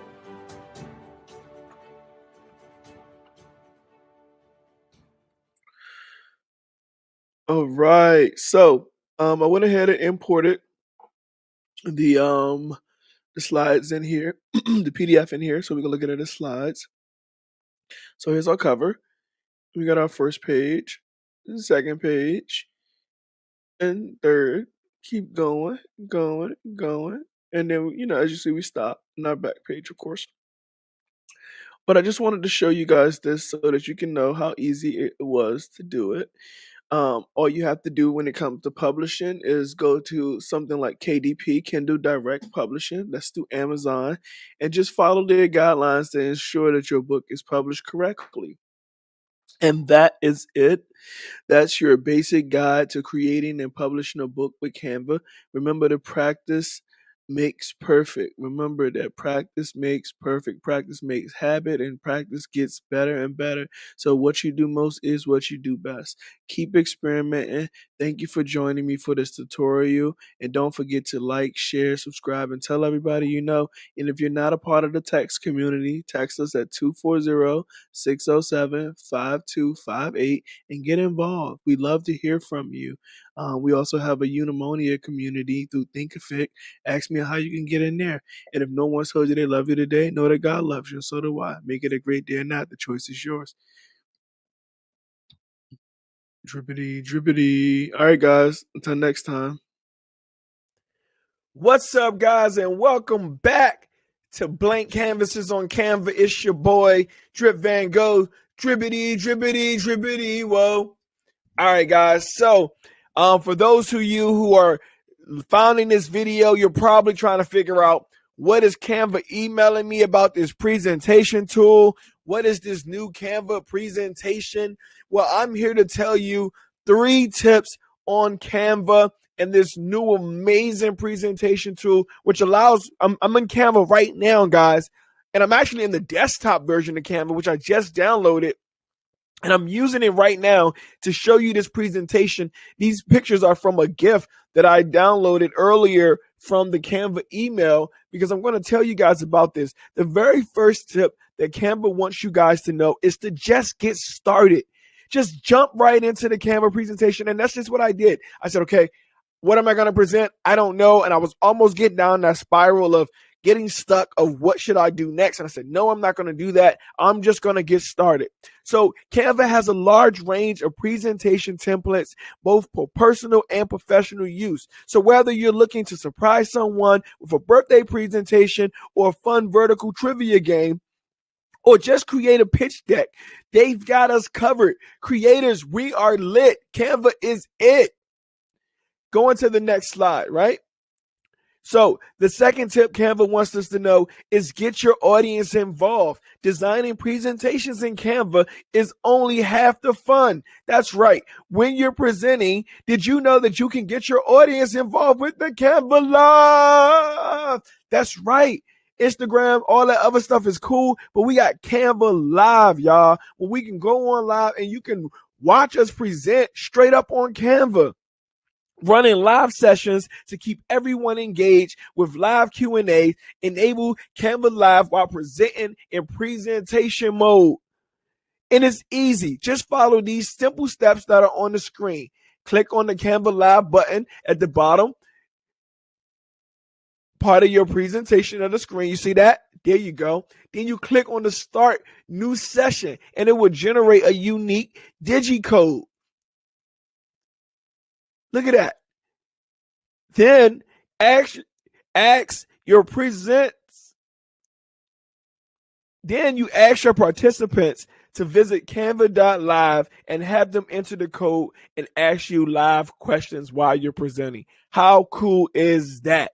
Goodbye, webinars. Goodbye, everything else.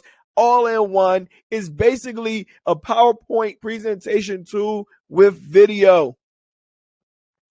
Lastly, but not least, tip number 3. As I mentioned, I'm actually using the Canva desktop version. I've downloaded it and I'm using it on my Mac. Take your desktop presentations mobile.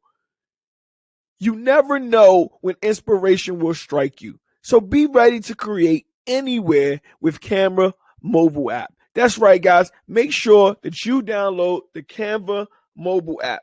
It's super simple. Just go into your app store and download the Canva mobile app. And this is not a paid video, so I just want you guys to know I actually use this on a day-to-day as a tool. I even create, if you look at the bottom right hand of the screen, these drip starter packs for people who are getting their business off the ground, but maybe not be sure how they want to get their stuff going. And I got some other tips I'm going to tell you about later on. It's really going to support this drip starter pack, but I'll tell you about that later. You see, you have to be ready on the go. You can upload images, videos directly straight from your phone and design on the go. You can even start designing on your desktop and then continue it later. So let's say, matter of fact, I started editing these videos, this whole presentation here on my phone, and then sent it to my computer so that I could use it on the actual desktop version of the app. So download the Canva mobile app and get access to the powerful Canva tools at your fingertips. And I'm talking at your fingertips for real. Be able to compete with unique graphics and put your competitors out of it. There's so much you can do with Canva. I'm so happy to be honored to use them. And make sure you check out Canva Pro for a reasonable price. Again, this is not a sponsored post, but I'm such a happy camper at Canva. So it's been Blank Canvases on Canva with a little promo, I guess, telling you guys to check out these 3 dope opportunities on Canva. And I'll be back with more, breaking down some of the extra features. There are 4 more launches that Canva dropped this year, and I'm super excited to tell you about those as well and different tips on the presentation. So if you like that, you guys want to join me for a live webinar on Canva, hit that like button, ring that bell, and show me some love. Show me some of that Canva love. It's your boy Drip Van Gogh. Drippity drippity.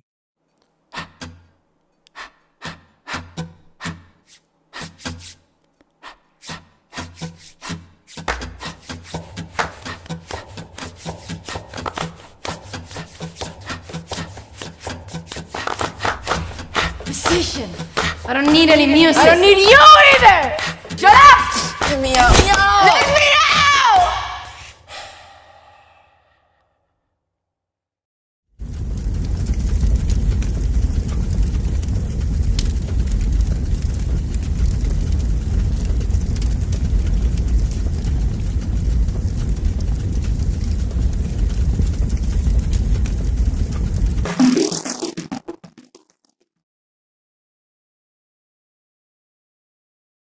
My name is Emmanuel Sims, and you're watching Rising Filmmakers.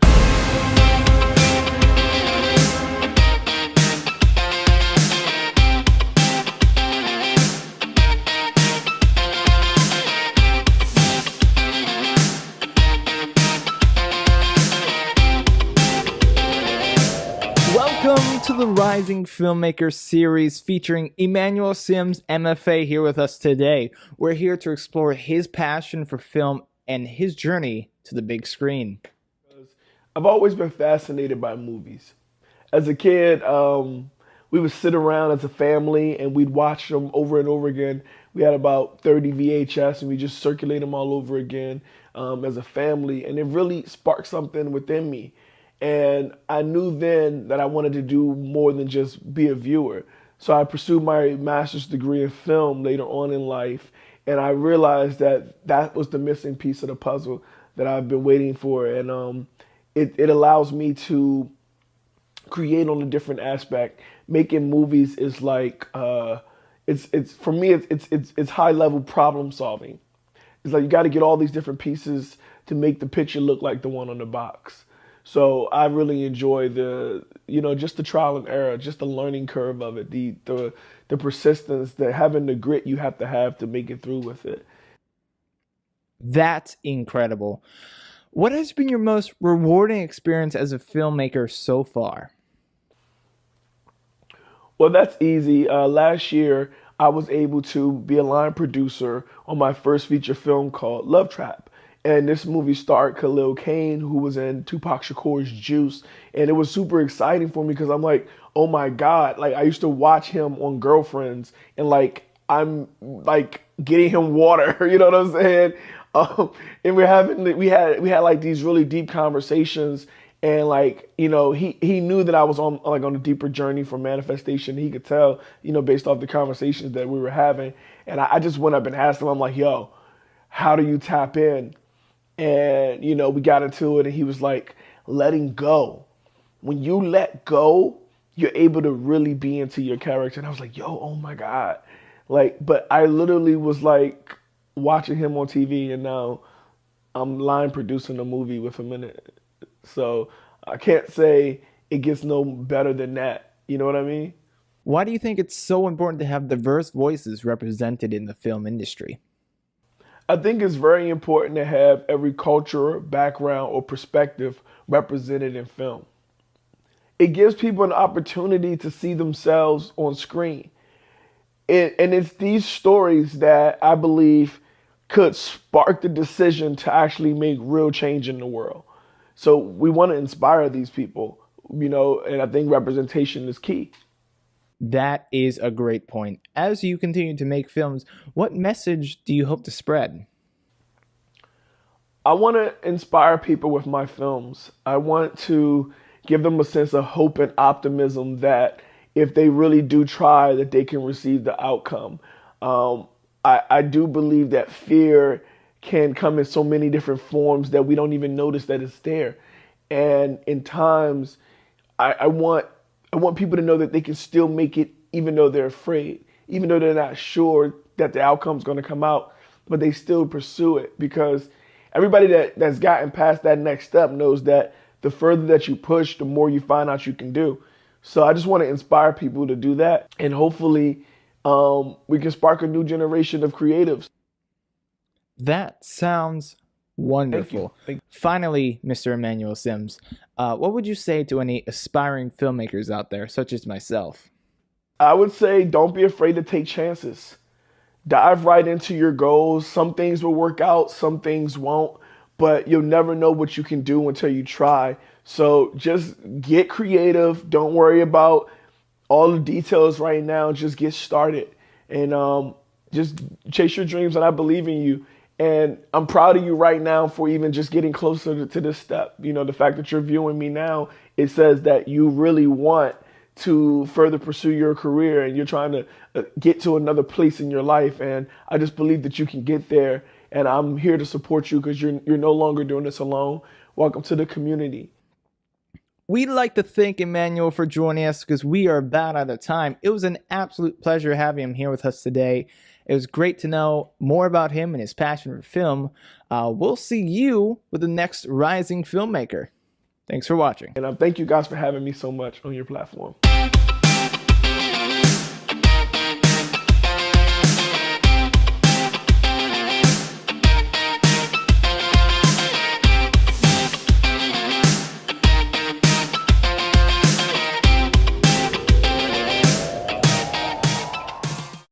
Ways meditation helps depression.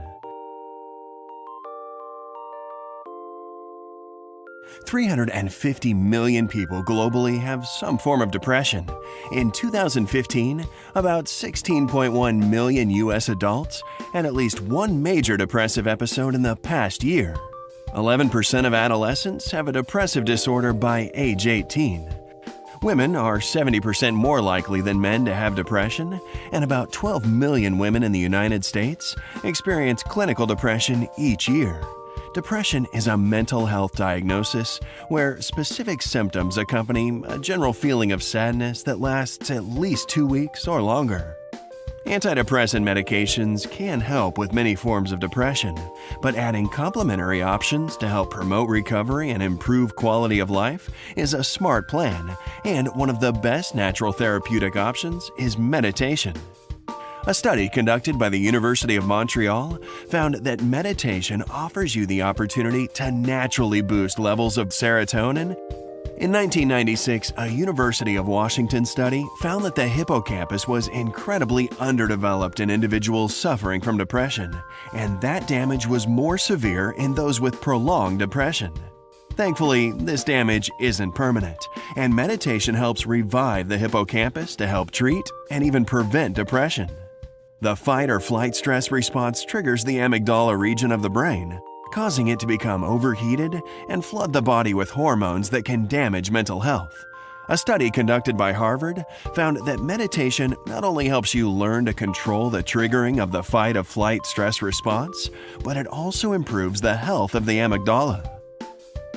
Most people suffer from depression because they feel incomplete, something that easily occurs when life changes in a significant way. Meditation brings calm and peace, makes you feel whole again, and helps you get back on your feet. What is the best form of meditation for depression? A study published by psychologists from the University of Exeter showed that mindfulness-based cognitive therapy, or MBCT, may actually be more effective than counseling or medication, citing that 4 months after MBCT, 3/4 of study subjects felt well enough to stop taking antidepressants. Mark Williams, an Oxford professor of clinical psychology and the leader of the team that developed MBCT, cites that brooding is one of the key features seen in patients with depression, and MBCT specifically tackles brooding to teach compassion for self and others. Add meditation to your depression management regimen today. Thanks for watching and take care. You are not a tanner, you know. But you know, it's all right. I'm happy up here, man. So I was living in Atlanta for 5 years. I graduated from Clark Atlanta back in the day. You know what I'm saying? And then straight up, and then I was filming MacGyver out here for 5 years. But I'm gonna tell you, I'm glad because I live in LA. And I'm glad I'm in Atlanta. I love coming out here. Still got a house out here because I feel like y'all appreciate y'all men out here. Okay, women. Y'all like these niggas ain't shit out here either. Y'all like them niggas ain't shit either out here, motherfucker. In LA, man, LA women don't give a fuck about no. LA women only care about status. That's all LA women care about. And if you don't got the right status, they ain't not fucking with you. Okay? So like, this is when I learned this shit out the hard way. I was on MacGyver, right? I'm thinking I'm doing shit, right? I said, yeah, I'm on MacGyver. I was talking to a chick. I said, yo, I'm on MacGyver on CBS. She was like, CBS? Oh, basic cable ass nigga. Oh, antenna ass nigga. Bad reception. And you're not in that movie, boy, bye. Very disrespectful. And see, y'all gotta understand some shit. I'm from Florida, right? I'm originally from Florida. Okay? I'm from St. Petersburg, Florida, okay? In Florida, I'm a hometown hero. All right? In LA, I ain't shit. All right, let me tell a girl in Florida I'm on TV. What? You on TV? Oh my goodness! I said if I ever met anybody.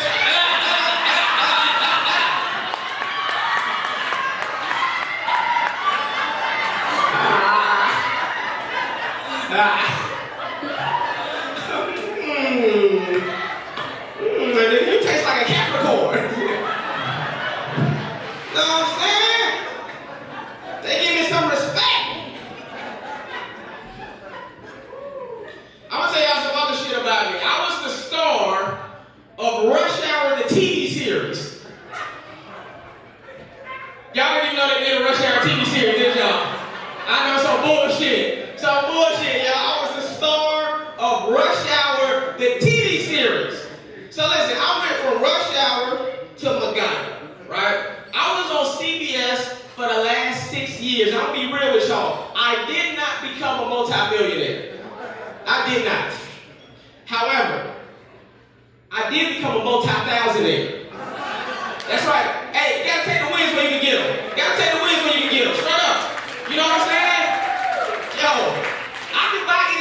need right now. Feel me? Spare tires, swipe. I'll take 4.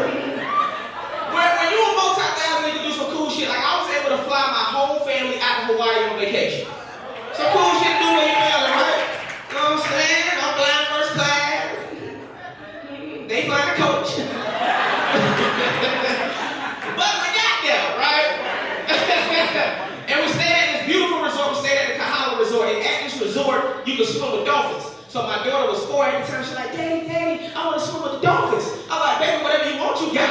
So I went to go talk to the dolphin instructor, and she was like, it's just $1,000 per person. I said, well, bitch, stop. $1,000 for $1,000, I better be able to fuck that dolphin. I was like, what that blowhole do, my nigga? Like, for $1,000, that dolphin better eat my ass. Oh, shit. Oh, shit. Kiki, bitch. Kiki, bitch. God damn. Your bottom nose gets you on your tippy toes.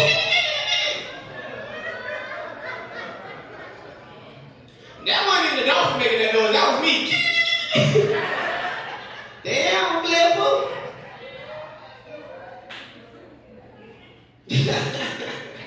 I did some other cool multi-thousand shit. I took my whole family to Disney World in Orlando on vacation. Alright? Some cool shit to do for your family. But I did the multi-thousand way. I got us a Disney VIP tour guide. Y'all know about this shit?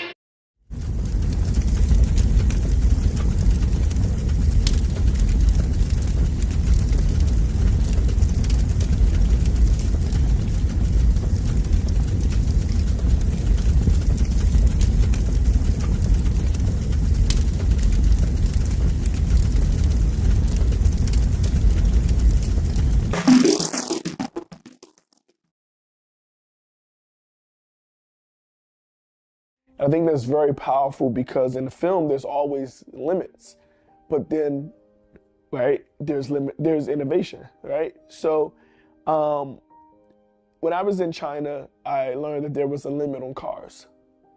So one of the innovative things that I noticed that people would put motors on their shopping carts so that they can still get around and things like that.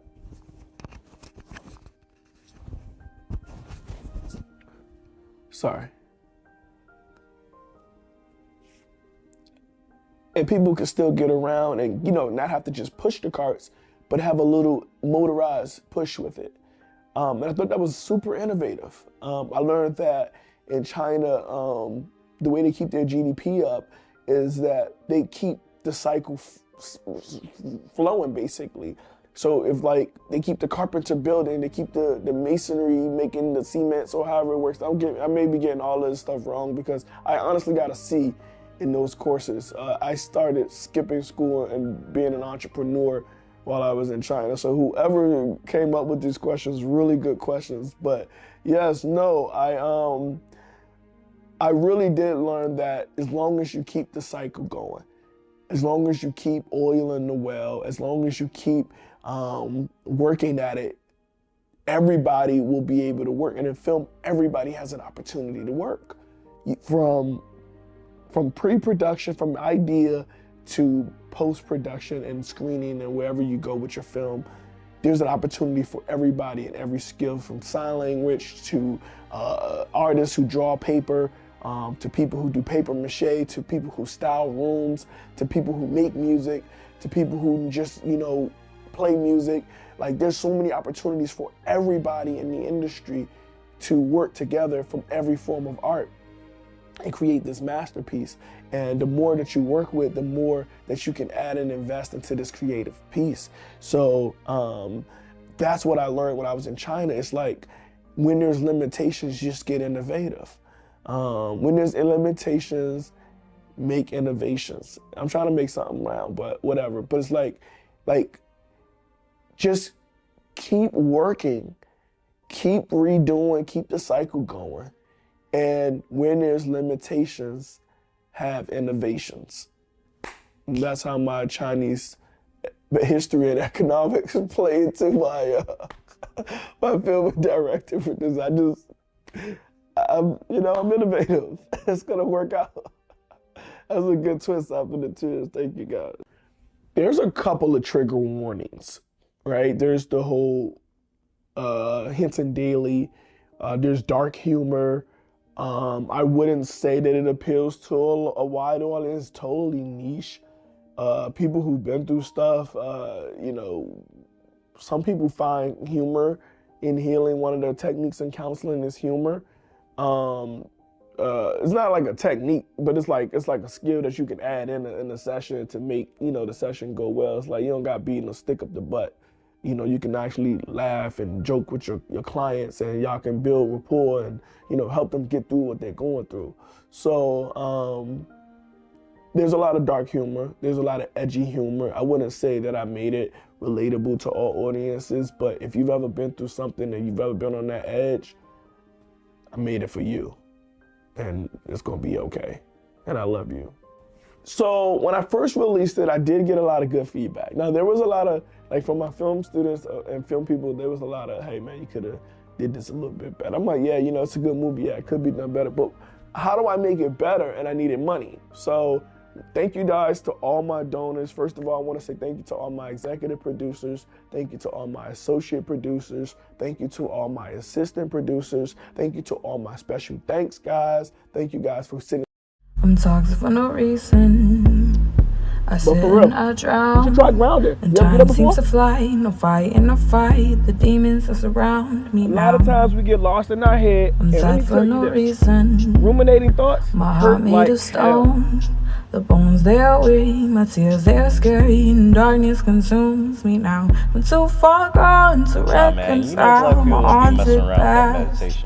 It's not I meditation. live with this weight now. It's grounded. You don't even gotta close your eyes. With this weight now, I'm too far gone to turn back now. I'll just fight this till light comes around. I'm too far gone, far gone. How else would you explain the rain? These people around me know nothing about me. Could leave them in a spell, forget I got so many everything weird they know. problems. My X chromosomes. I try to stay happy, but stuff keeps on happening. You have an idea, a brilliant concept for a movie that has been brewing in your mind. You can see it on the big screen, captivating audiences, leaving a lasting impact. But what now? How do you turn that idea of yours into a reality, bringing it into a full-fledged film?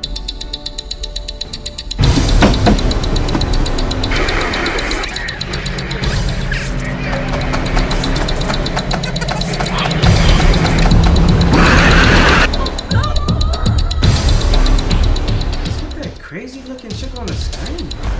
Get you on that. I got so many women problems. My X chromosomes, they ain't never show up.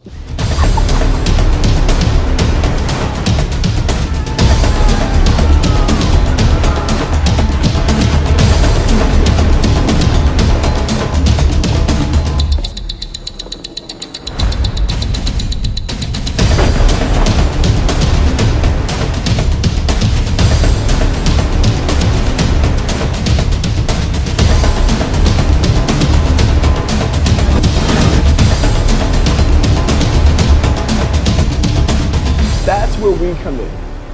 We're a team of experienced producers who specialize in turning your ideas into reality. We take your vision and guide you every step of the way, from concept to the screen. And the best part, it won't cost you a dime to learn how we can turn your idea into a motion picture. Schedule your consultation today with our team of expert producers. We'll listen to your ideas, provide guidance on the entire movie-making process, and discuss how we can bring your vision to life. So don't let your movie get stuck living in your head. Take action now and schedule your free consultation with our team. My name is Emmanuel Sims, and I'm here to help you bring your movie to life into the big screen.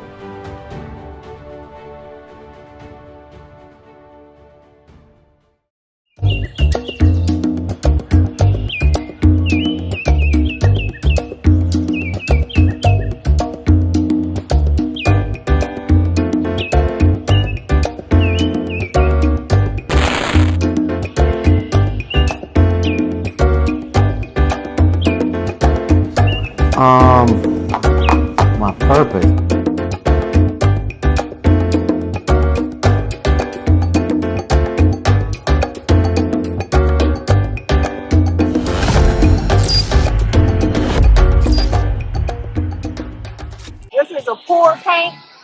abstract art with acrylic pour painting, the paint already has the medium in it. Once I get it poured and the canvas covered, I'm going to go back over with a balloon technique. Hence, that's why the balloon is under my arm. Okay, okay. My spinner is not as large as I would like for it to be right now. Uh-huh. Should have brought some smaller canvases. However, if you wanted to, you could put it on there and just spin it real fast. Okay. And the paint would spread across. Okay. So once I get this covered nicely, then I'll go ahead and put some more technique to it. Okay. And I am messy, as you can see.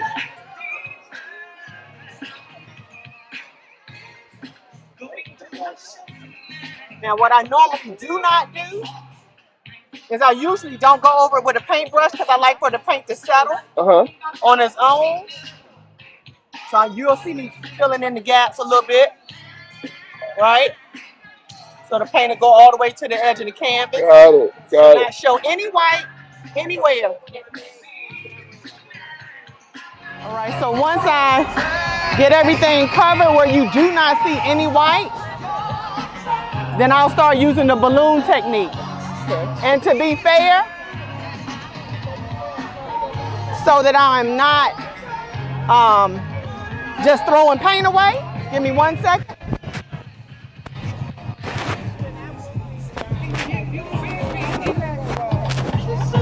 One of the things that as an artist you should always want to make sure happens, your edges should never be white, right? It doesn't take a whole lot.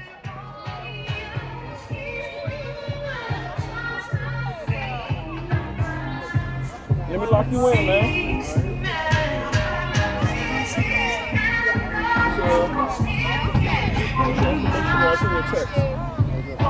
And you let the paint do what it's gonna do.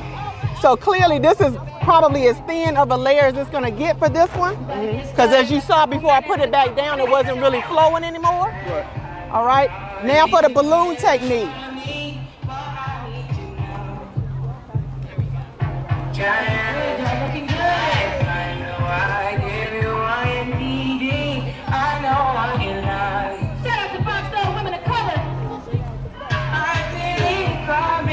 Okay, perfect. Happy connecting, brother. Notice I'm kind of going and staying in the corners with the balloon.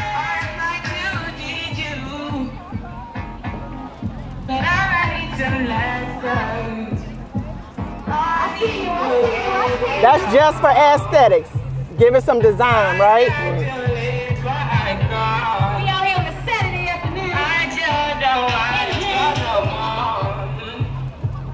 And to spread the color across.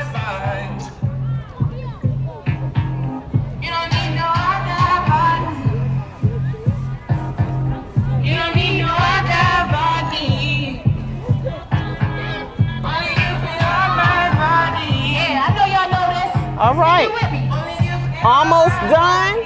And again, this is to the eye, right? This is no prescription. If it looks good to you, it looks good to me. You gotta go with the feeling. Right. All right, finished product. I'm gonna leave it right there to dry. Hopefully it'll be dry before we end the event. Thank you for painting with Pam, Pam's Painting on Facebook, Pam's Paintings, etc. All right.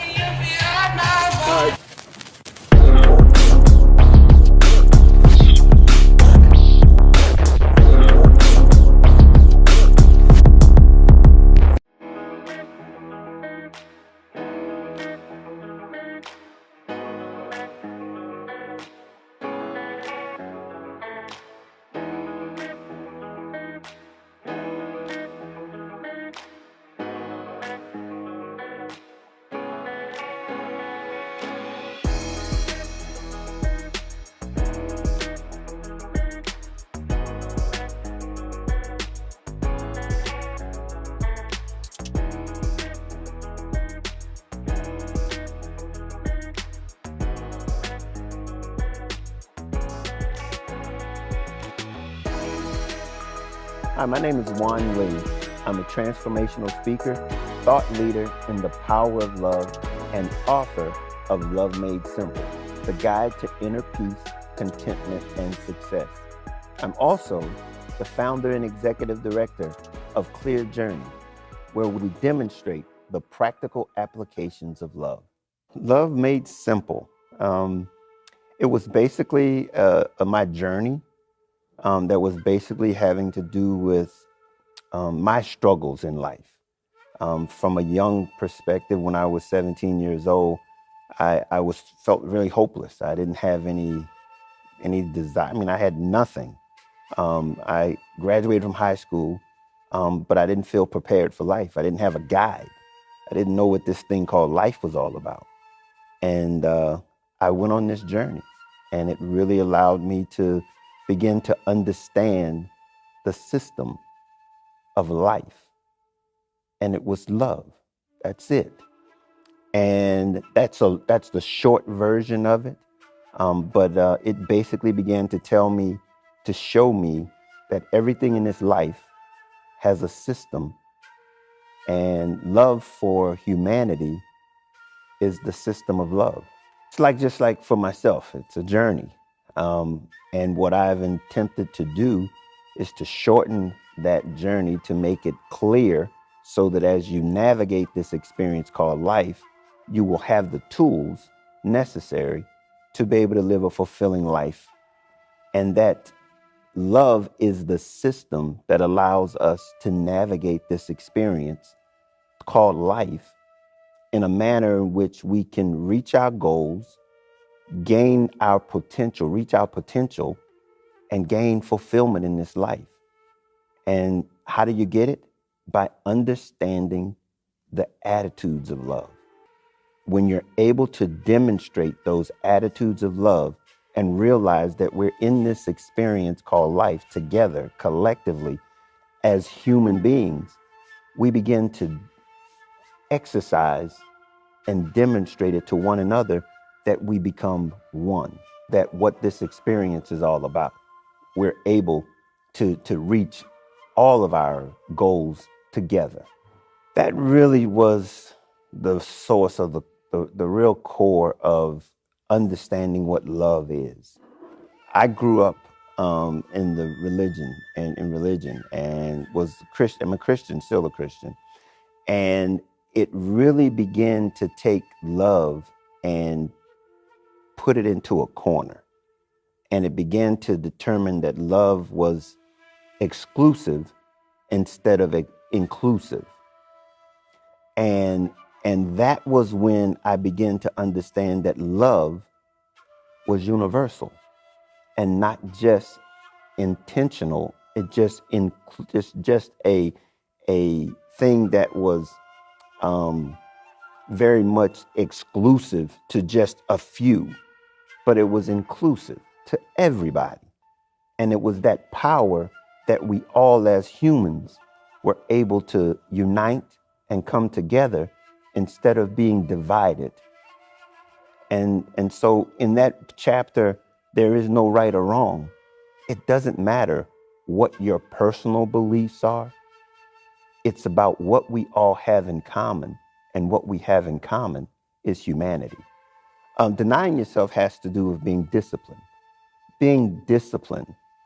Success requires that degree of discipline so that you understand that you've got to be able to overcome and you've got to be able to endure to get through to be able to reach your desired goals. And that's where you really have to deny yourself some of those distractions that were there to prevent you from reaching your goals. It's about being able to endure and push through. That's very important as it relates to an attitude of love, is that you've got to be able to endure. One of those things that we talk about in the book as it relates to love and being able to understand what it takes is to really understand who you are and being able to identify that and then realize that you've got to be willing to sacrifice that which you are, who you are, for the greater good, for the greater good. And that's indicative of this thing called life. You know, we're just passing through this thing. And when we're passing through, that means that the bigger picture is humanity. It's the generations to come. It's what we have to invest. And so we've got to realize, we've got to pick it up. We've got to move on. We've got to be able to, no matter what the situation is, we've got to proceed and continue, no matter what it takes. Forgiveness is something that we all have to be able to allow ourselves the ability to forgive, okay? Because we've got to realize that forgiveness is not for the person who's offended you, okay? Forgiveness is for the person who was offended, okay? And that's where we begin to take over ownership of the circumstances and situation by saying, I'm not going to allow whatever has happened to me to be the result of who I am. And so that's why we have to forgive so that we can move on. And that's essential to being able to love, because one of the various things that we do, I talk about in the book, is that love is, once you know who you are, it's about giving with having no expectations of anything in return. That's what it's all about. And that's the best way that we can get to that point, is to be able to forgive those that have offended us at anything, because we're not looking for enemies. We're looking for relationships. I'll be honest, the thing that really began to allow me to see that it was not about me was when I was able to ask myself, who am I? Who am I? What do I have to offer? See, go back to that point when I was 17 years old, had no direction, had no identity, felt hopeless and felt really confused. I didn't know who I was. And when I began to realize through love what it was that I had to offer, and realize what it was that I had to offer was being able to identify who I really was, my authentic self. And that was where things began to be real to me. That now that I realize it's now that I have this journey, that now I know why I'm here, what it is that I'm here to do, and not have to wonder why things are happening, because I'm in control. I'm able to determine it based on who I am. The attitudes of love are the attitudes that we need to possess to be able to manage and navigate life. And those attitudes are very synonymous and very important to being able to do what it is that we want to accomplish in our lives, because it doesn't really matter. And the 7 attitudes are sacrifice, humility, courage, caring, discipline, responsibility. And the last one is one that we've talked about as it relates to being disciplined, but it's tenacity. Having that ability to endure. Those are the 7 critical attitudes of love that when you put them together in the system, it's tenacity. And it's all about being able to put all of those together so that you can be able to reach your goals. And when you put them together in the formula with life so that you can come to have your outcome, to reach your outcome. So your attitudes dictate and determine your perspective. And it's from that perspective that you begin to act on them. And it's those actions that produce your outcome. So in any case, without the proper attitudes, you're not going to reach the outcome that you desire. And what love gives you is the proper attitudes to reach your outcomes. Love, being able to subtract and just to take yourself out of the picture. See, when you can begin to dictate, your actions are based on what you're trying to get someone else to act in. Oh, that's powerful. That's really powerful. I mean, that's giving you some really, really strong foresight as it relates to being able to control your emotions, control the way in which you're doing things, with the idea of being able to project them onto someone else in a way that's beneficial, not for only for yourself, but for them also. Desiring others to reach their potential is basically myself, for instance, I'll use myself, when I'm able to consider others above myself, that's basically what that's all about. And that's really determining my desire for my actions. Because what I want to do is I want to present myself in a way that benefits someone else. And in how do I do that is because I desire for them to be successful.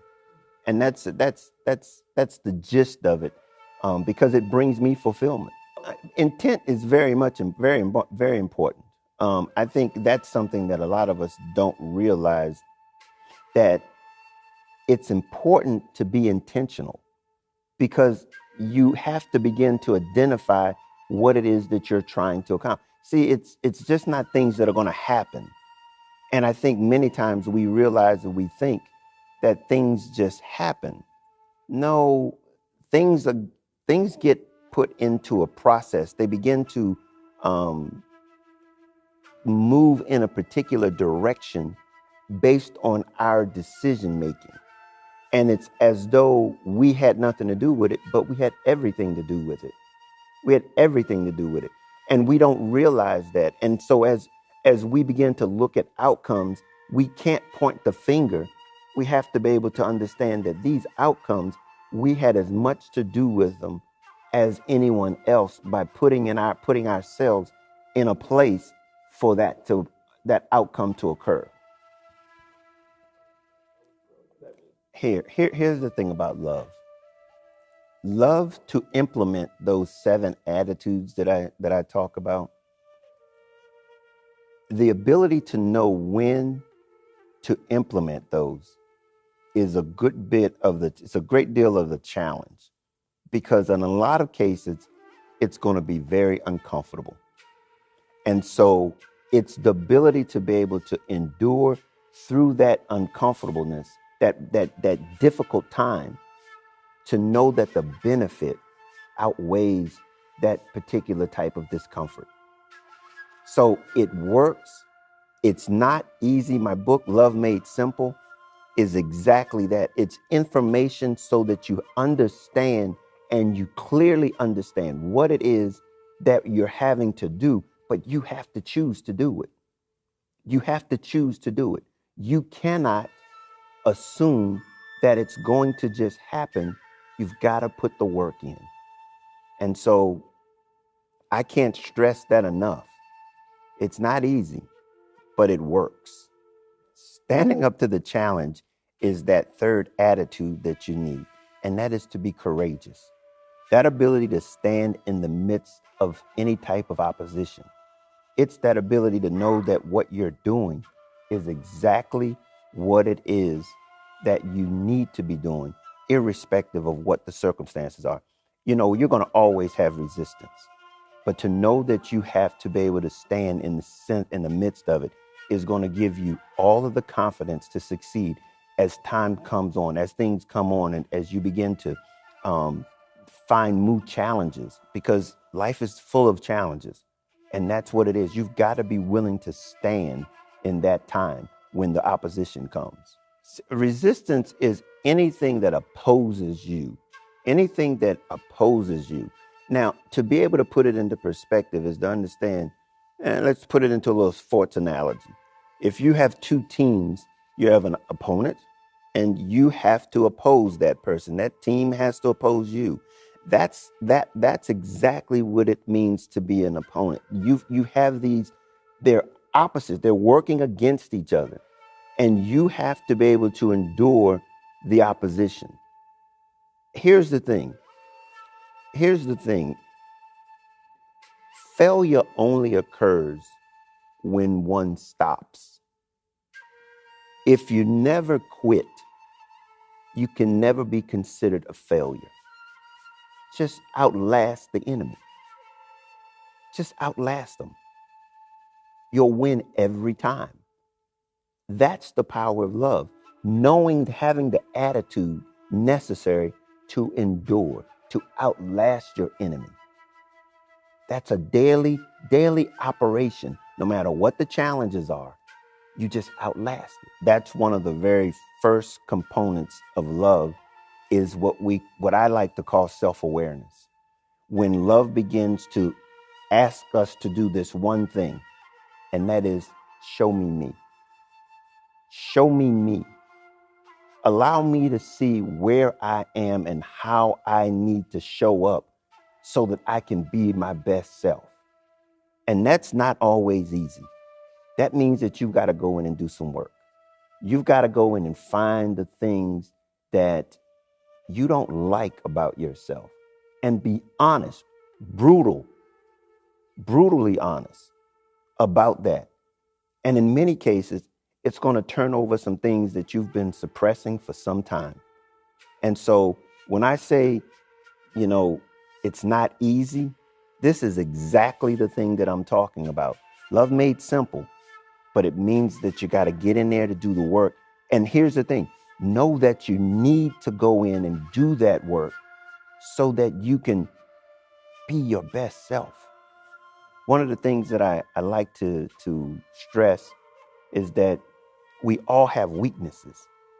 And because we all have weaknesses, that we have to understand that our greatest potential is on the other side of that weakness. And for us to be able to get to the other side of that weakness is that we have to be content with who we are. We've got to know who we are, accept who we are, develop who we are so that we can give who we are. That's the important part about knowing self and that self-awareness that I refer to. From the perspective of love, and when I'm able to possess it, then everyone can count on me. Because if I'm operating out of the attitudes of love, you can count on me. That's what we're in this thing to do. We're in this thing together. And for each one of us to be able to possess these characteristics, we know that we connect to one another. And when you know that I'm here for you, and I know that you're here for me, you can count on me. We're in this thing together. And that's what that's all about. It's about knowing we are here together and that there's nothing that I don't have that you need that I don't have to give. That's it. That's why we're here. It's to give our best to one another. The framework for life is the family. The family sets the foundation. It gives us the perspective that we need to be able to navigate life. And when it's successful, it has a tendency to reproduce success. When it's unsuccessful, it reproduces unsuccessful children, connections, and we wonder how we go from generation to generation in the same similitude. It's because of the family. We all have one. We didn't get here outside of one. And so we have to understand the value of that family and what it's intended to do. It's not just to put a roof over your head, put some food in your stomach and some food and some clothes on your back. We have to realize that that's the ground for the development, the nurture, the things that you need to be able to evaluate what does it mean to be authentic, who we are as an individual. It is the most important part of our journey, and is the biggest thing that for most of us it's missing. And because of it, we look at our society today and we wonder why it's the way it is. We've got to begin to take it serious. It's just not about me. See, parenting is essential for the development and the nurturing of the generations to come. And our existence is just for that. When I speak about love, when you think of love and you think of the family, they can be synonymous, because family is the demonstration of love that you can see day to day. And if it's not working, you know that it's not working. And because if it's not working, things are falling apart. Things are not, they just don't work the way they're supposed to work. One thing that I want to do, and I want to interject here, and some people don't really realize this, is that love demonstrates one's motivation. Love is an action, and it demonstrates a motivation. And what we've got to realize is that that motivation does not always have a good intention. See, love gives me my motivation, but it doesn't have to necessarily mean that it's to your or my benefit. See, I can love to do wrong. I can love to do evil. That's my motivation, to do evil. And I have this passion to do it, is my love that I demonstrate. And what I want to do through love that's made simple is to know that this love for humanity is on behalf of another. It's that ability for me I want your best for you. And I want to give you my best. And when I'm able to give you my best, you win, and so do I. And we protect and preserve humanity into the next generation, because there's no selfishness in me. I desire for you to be successful.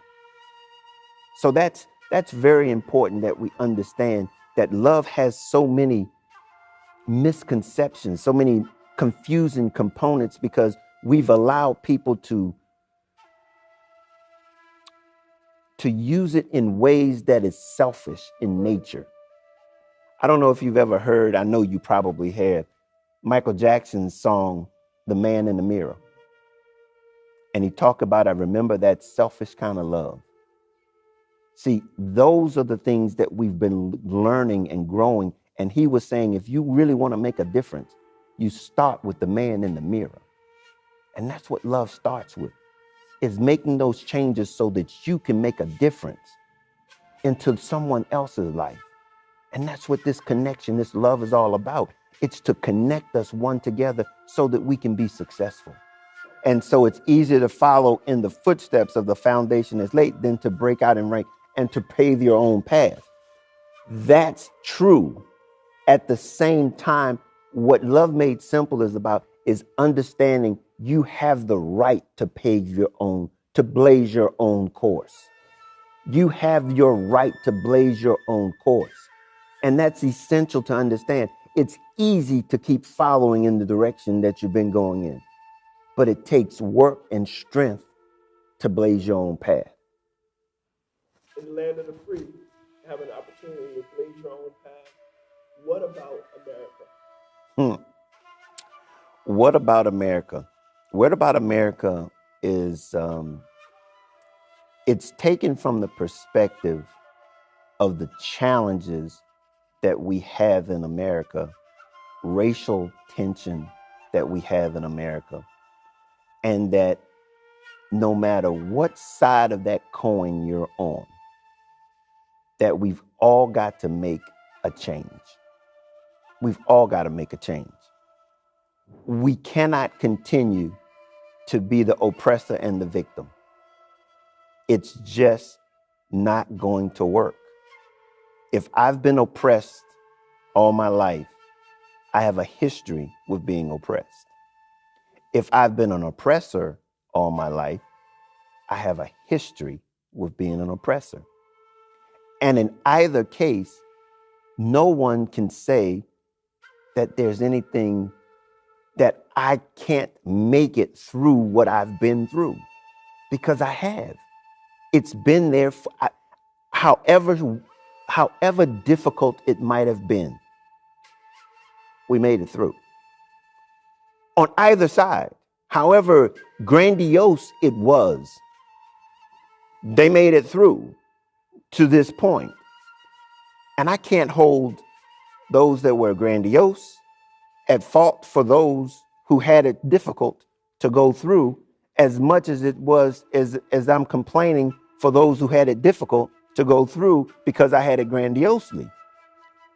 We've got to change our perspective as it relates to what it is that we want America to be. And I think until we recognize what it is that we want America to be and not base it on what we thought America was or was supposed to be, we're going to continue to challenge, to struggle in this experience or this experiment called America. We're in a very difficult place. And since the time I wrote the book, we've gotten worse and worse and worse. And the only thing that's going to change it is love. Expectations are things that really, for the most part, causes us to feel, to be honest with you, defeated, because we're having expectations that are unrealistic. So the best thing that we can do is to be able to realize and recognize who we are and accept people for who they are. Not being able to sit back and want something that we want for ourselves from someone else. I think that's probably the very difficult thing that many of us struggle with when it comes to relationships.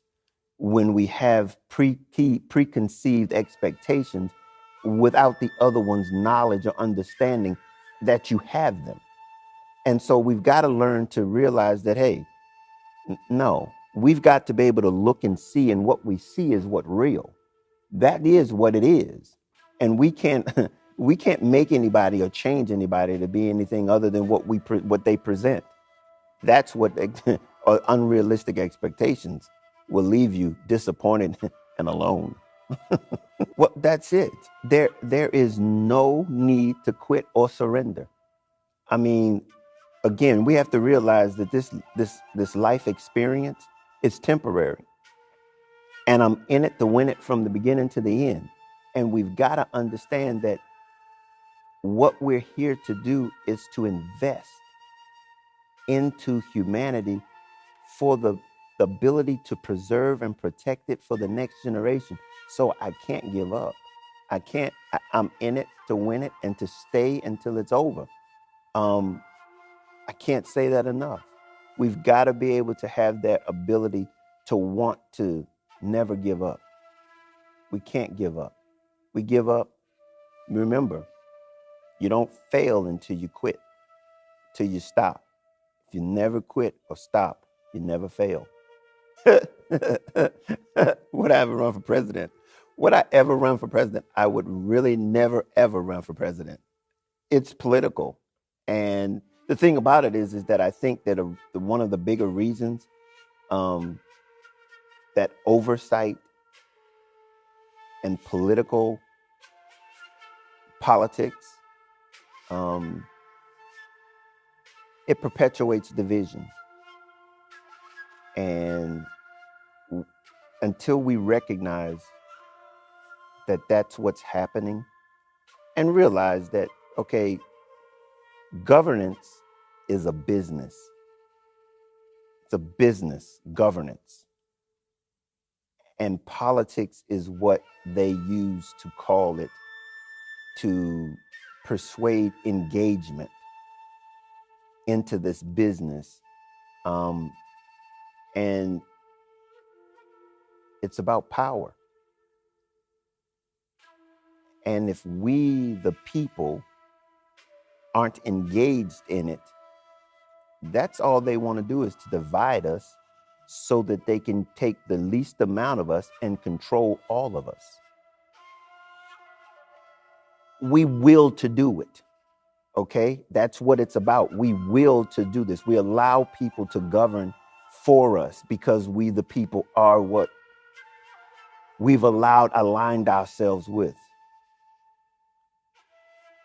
But we've got a lot of work to do if we want it to be representative of a United States of America. I think we're struggling with that right now. whole reason for me to write the book, because of the confusion surrounding what love has been projected as being in it, and it's been so much, it's been cheapened. Love is so powerful. Love is so powerful. And when we've been duped, we've been lied to, we've been deceived, and the people that we thought were teaching us with sincerity and truth had their own agendas, and they made love exclusive and not inclusive, and then put boundaries around it, and it's liberating. I wrote the book to free people, to give us the opportunity to know that there's another way, without any expectations, without any, just sincerity. That's all it is. There's nothing in it other than to share, to give, opportunity, give you everything that you need to navigate this experience called life, and to reach your potential, and to be and have this fulfilling experience called life. That's it. The thing about it is that people are fighting against this illumination.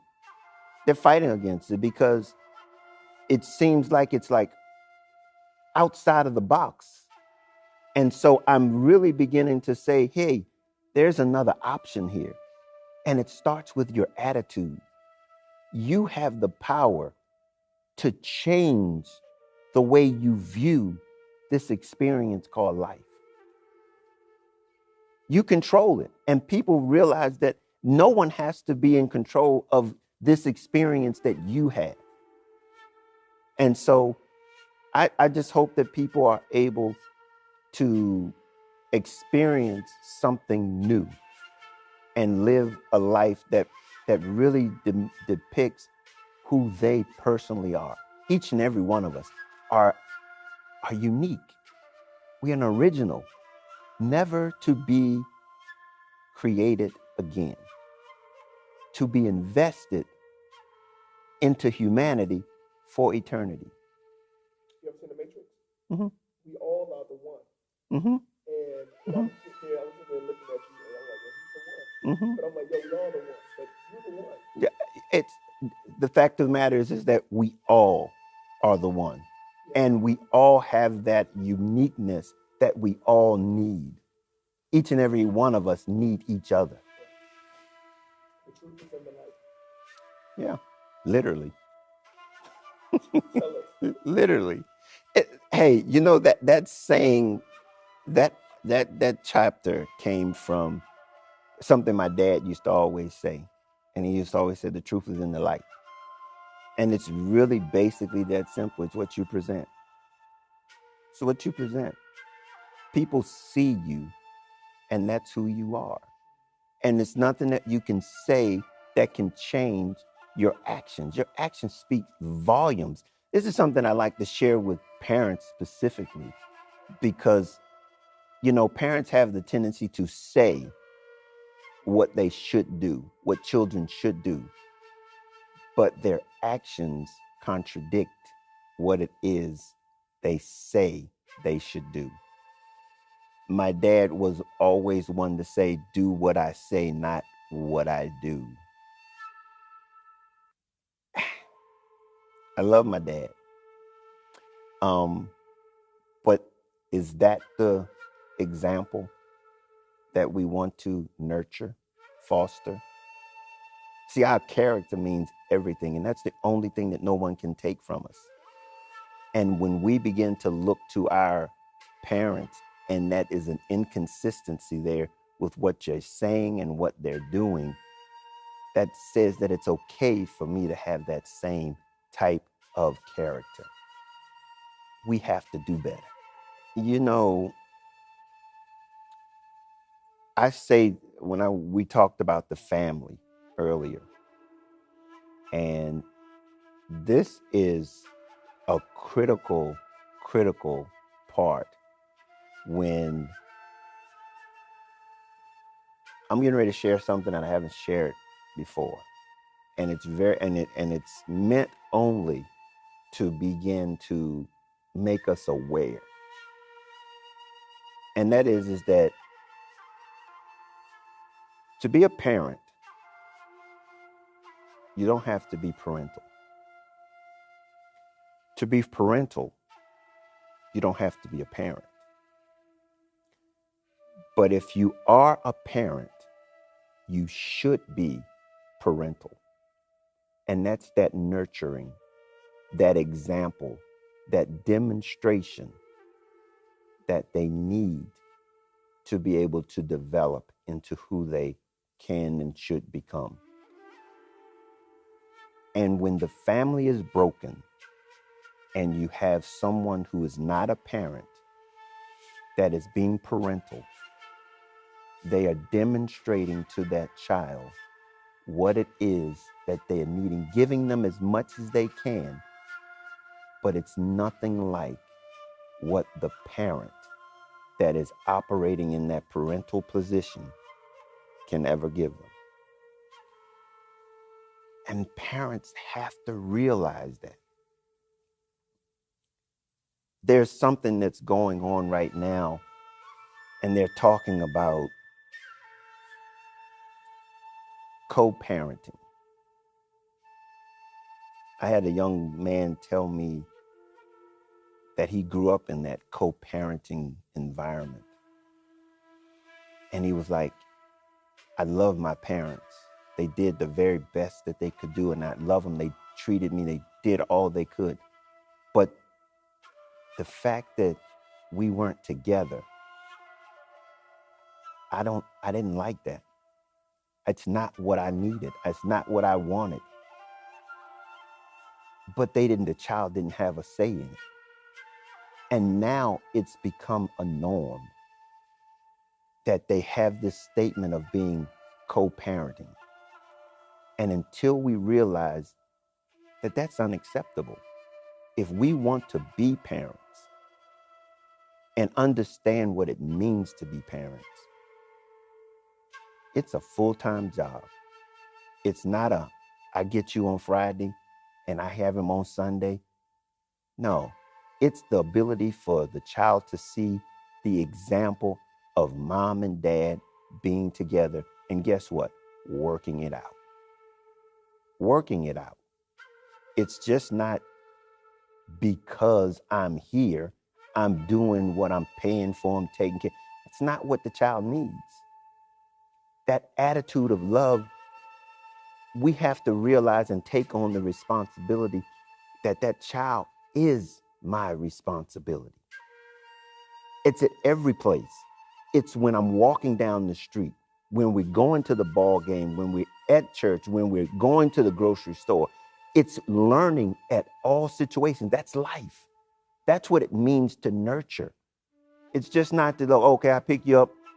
And I don't know how many stories I've heard about waiting for the dad or the mom to pick them up and they never show up. And just the example that you were talking about, the child has no idea that they had nothing to do with it.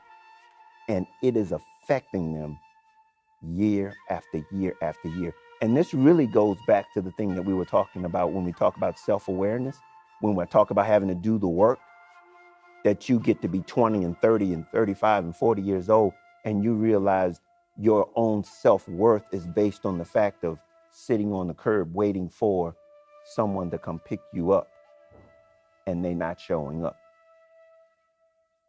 And you have to go in and dig that up.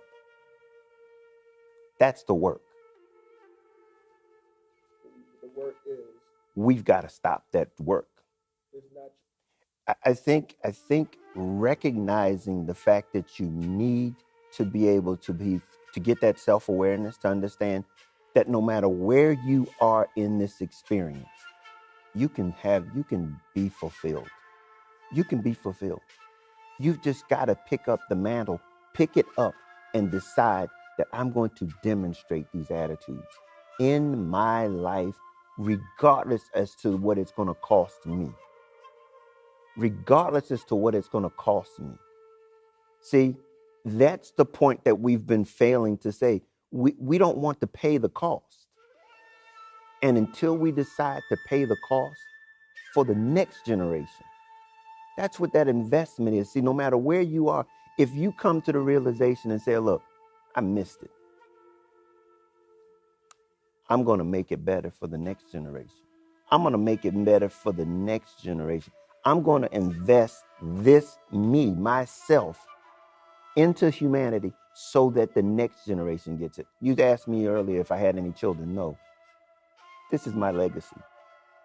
I'm investing into humanity so that everyone who picks up my book, everyone who comes across this message, be it 100 years from now, that they know that they're important, they're necessary, and they have what is sufficient for the time in which they hear this. That's what this is about. It's basically you will sow something for a future gain. You sow now for a future gain. That's all it is. And when we talk about love and humanity, we're talking about sowing yourself. That's the investment, sowing who you are for a future gain, so that the people that would come across your investment into the future will be advancing humanity because of what you sowed. See, humanity is in 3 phases. It's in the past, it's the present, and it's the future. But the only time that you get to invest in it is in the present. That's the only place and time that you get to invest in it. See, because in the past, they invested their present so that we would be partakers of it in the future.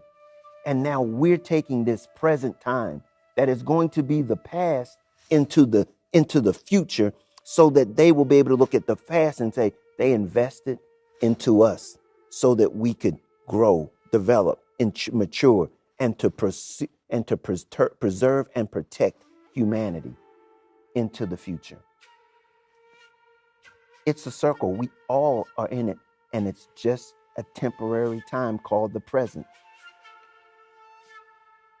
We've got to learn to live in the moment and to maximize the moment so that we can benefit from it. With each and every one of us can benefit from the moment. Because guess what? Tomorrow is not guaranteed. We only live for the moment. And love allows us to do that. Right now, no worries for tomorrow. The beauty of sacrifice. You know, when we think of beauty of sacrifice, we have a tendency to think that it's negative. But sacrifice is really something that denotes who we are, and so we're willing to give who we are. When people give, and one of the things that I like to think about when I talk about, we get into the holiday seasons and we feed the homeless and we give gifts and stuff like that, and Thanksgiving and Christmas and stuff like that, give them food. That's not a sacrifice. You know, a sacrifice is when you pay the cost. You are what you're giving. You are the sacrifice. And it's when you're willing to do that daily is that we really begin to understand what love looks like. See, I didn't realize what love looked like when it takes on sacrifice until I went into the military. The first requirement for being in the military is to be willing to be a living sacrifice. That's your job. At the end of the day, they have a tendency to say you're expendable for the greater good. That's what we want to be. We want to be that sacrifice for the greater good. That's what love is that ability to demonstrate that daily. when you're not aware, when you're not concerned about what someone else thinks about what it is you're doing, enough is enough. It's knowing that what you have to offer, you've got everything that you need, and nobody can intimidate you based on what it is that you have. I'm content. I have enough. I don't need more than, I don't have to be compared to anyone. You know, it's amazing because I believe, someone who goes after their passion, someone who really knows themselves and knows what it is that makes them smile, makes them feel good, makes them have that place where they're content, they have their needs met, they feel successful. These are things that are internal. And no one can take that from you when you have that joy on the inside from being able to do what just brings you happiness and joy. And that's when you have enough. Don't compare yourself with anybody else. There's not a status that anybody needs to get to or to reach to know that enough is enough. We all have that ability to be fulfilled where we are. Be okay with it. Because I think many of us miss out on these moments that we're having right now. You know, they should not be something that happens on occasion. See, one of the things that I like to do is, I'm looking out a big window right now. And I'm so thankful, and I see so many things happening. And I'm thankful. You know, I can't look at a tree and not see life. I can't see a flag blowing in the wind and see that there's life. And understanding that this opportunity is every moment. And know that this is what it is. It's these moments that we should be treasuring every day. Not just looking for and trying to, build up certain days and missing out on the day, today. This is Juan Lee, and I am the author of Love Made Simple, the guide to inner peace, contentment, and success.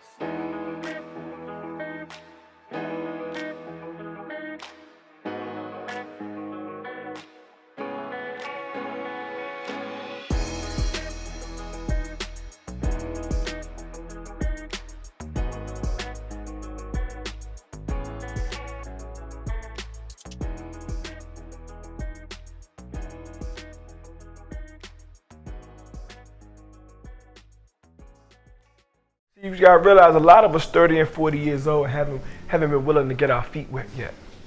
Haven't been willing to step out of the boat and just see if we keep our eyes on our prize, will we be able to stay afloat? We have not even stepped out of the boat to get our feet wet yet. Somebody turn to your neighbor and say, this nigga don't know me. How the fuck he know what's going on in my house? Making every reason and excuse why not to leap. Oh, but there's so many things down there that I could fall on. What if I don't even land on my feet? What if I fall on my face? What if I can't get back up? All valid facts. But what if you can? What if your genius has been sending you the friends that you've been asking for, but you've been pushing them away because they're not like the type of people that you used to? Or they don't make you feel the way you used to? Or they just different, they weird. But that's the friend that you might need. How many times do you need to be reminded of something that you love before you go get it? Well, let me guess. The kids, the house, the bills, the job, the family members, all while you refuse to chase your dream. While you refuse to be who you are. I don't know how they're gonna look at me. They're not gonna accept me. They're gonna turn their nose up at me. They're not gonna make me feel good. Fear. It'll get you every time. It will get you every time. Fear will get you every time. There was a dude in the Bible, when he stepped out on the boat, he was good. All the way till he took his eyes off the prize. I can't jump right now. There's so many things down there. I could fall on my face. What's your prize? Go get your feet wet. Go make mistakes. Go fall. I want you to know that it's not too late. And it never will be too late. I believe what you do most is what you do best. And if I wanted to go into the NBA right now, if that was something I wanted to do, I could do it. Because I believe that. And I think if I work hard, if I dribble every day, if I play ball every day, I can go into the NBA. So can you. That's very difficult. The chances are slim. Will it happen? Probably not. But can it? Of course it can. Of course it can. And that's the powerful part about it, that it can. Stephen Pressfield. Resistance is coming to kill you.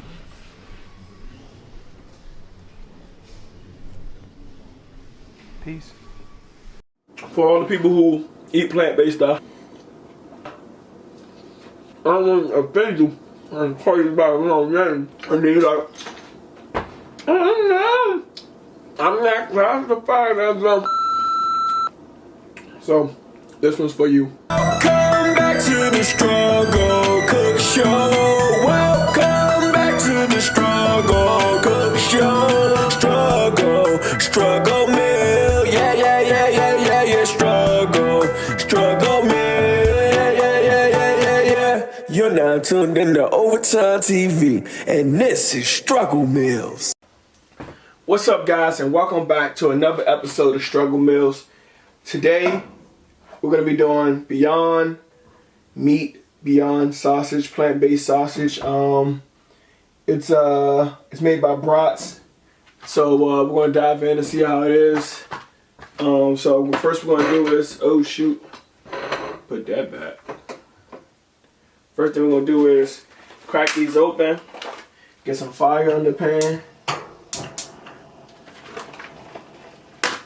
rinse them off. What I like to do is put a little bit of oil so it don't be sticking. If this was a non-stick pan, it ain't no more. I like to give it a little flavor, so I'm gonna put a little bit of my Cajun that we made the salmon with on there. And get a little bit of water going.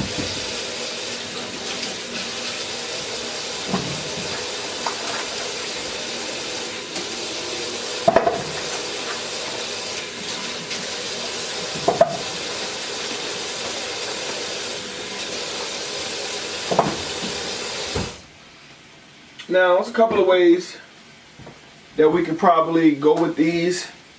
Let's season the top end. You know, as always, a little bit of black pepper.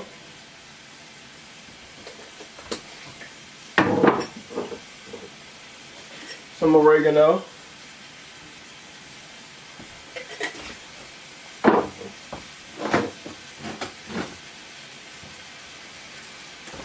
And that's it. So we're gonna roll this around, rotate this around a little bit. Finally got my my spatula, my ghetto spatula. It's clean. It's just been through some hard times.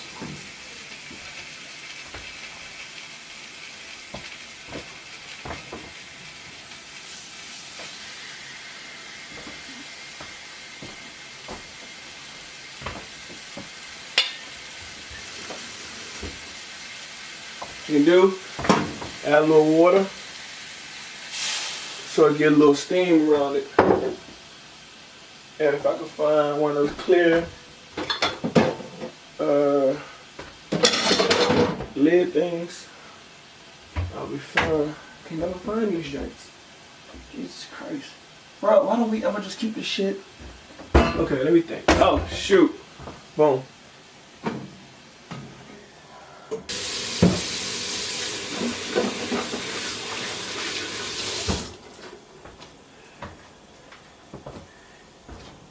And you know, I want to put a little. I want like, 'cause, you know, I ain't really made nothing else to go with this, so I wanna put some greens on the side.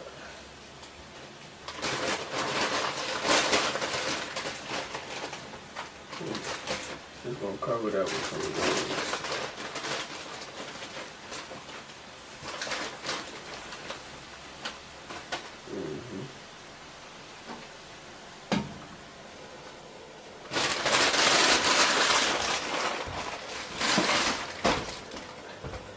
Plant-based, now it's plant topped. The bread, we're gonna put those. I went and got some specific.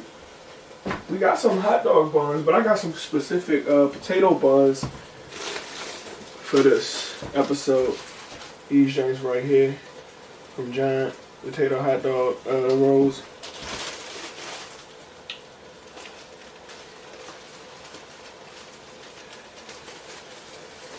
So what we do is we'll get that together and we'll be back. So what I always like to introduce y'all to some new stuff. I got some basmati rice, and you can throw this shit in the microwave for a minute. So they say just tear it open about an inch, might be more than an inch. Put it in the microwave standing up. How long did it say? It said a minute, 90 seconds. And now I don't know exactly what I'm gonna do with this, but I know I wanted some rice, and I had these plant-based sausages on my heart. Oh yeah, they doing their thing. It smells so good. I'm trying to do this without flipping the damn pan around.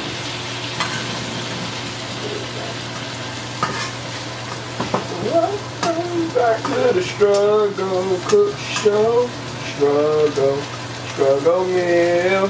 Yeah. Struggle meals. Welcome back to the Struggle Cook Show. Anything get stuck in anybody else's head? Comment below. Definitely got stuck in my head. And I was like, you know what? You might be on something. So I'm gonna go ahead and add a little more water.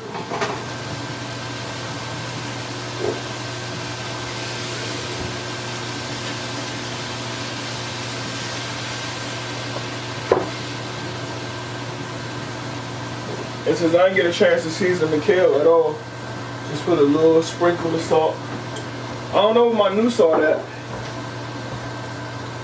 They hid the new salt, so we're gonna have to use the old salt. That shit got that jam open. You know, black people, we knock the teeth out that motherfucker. Alright, cool. That's all it's gonna get. That rice look like it sound like it's done.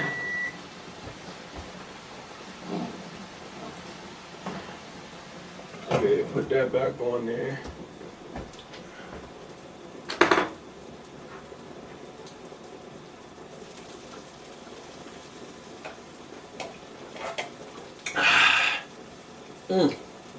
Make some of that Kool-Aid.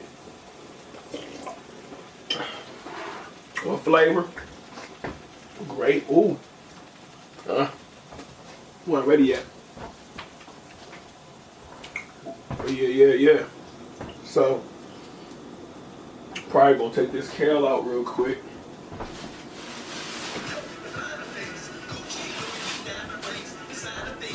Find something to put the rice in.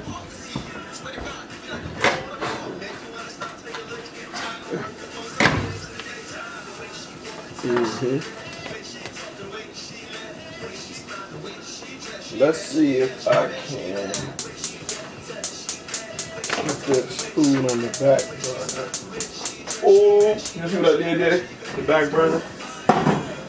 And then turn that one off. Make sure it's off. Alright, cool. And put some rice on the plate. Ouch, it's hot.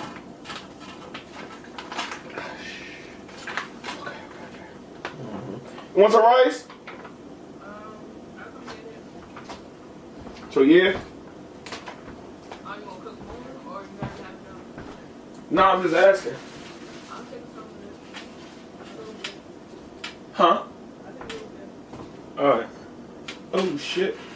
Look at that shit burnt through the motherfucking drink. I'm gonna have to be careful. Alright.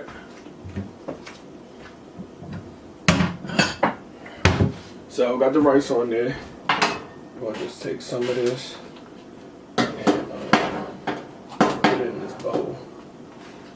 Because I don't know what I'm doing per se with this, but I don't feel like the last episode y'all really got to get a meal. So I'm gonna turn that down. Move that. Like y'all, I forgot to put the whatchamacallit in the shot. Just throw some kale on top of there. You want kale too? See, I like my kale just like this. Just like my spinach. Nice and soggy.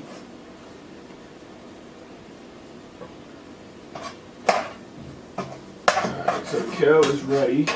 Do that. Woo! It's starting to do that sizzle.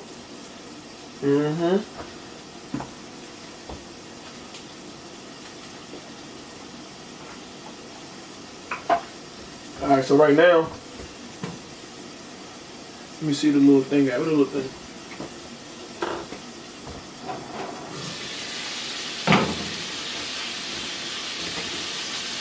Take this knife.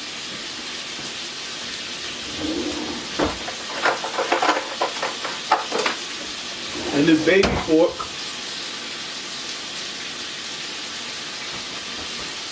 And we're gonna cut this bitch open. I see red and pink, but this ain't supposed to be meat. So I wonder where that's coming from. So I wanted to open it up. Can't put something on a package. Think I'm gonna be fooling y'all. Yeah. So far, so good. Well, I feel like I'm losing flavor on it like that. Yeah, that was fun.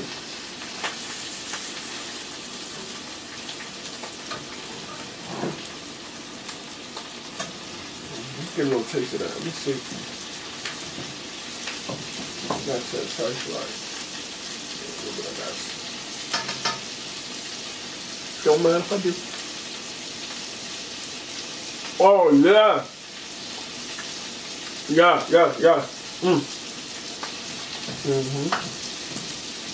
Alright, so let me chop one up for my bowl.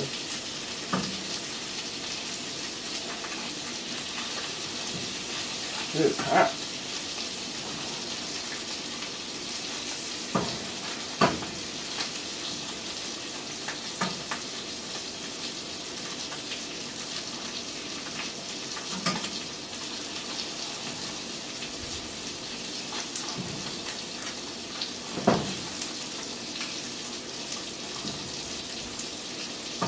It's a plant-based sausage.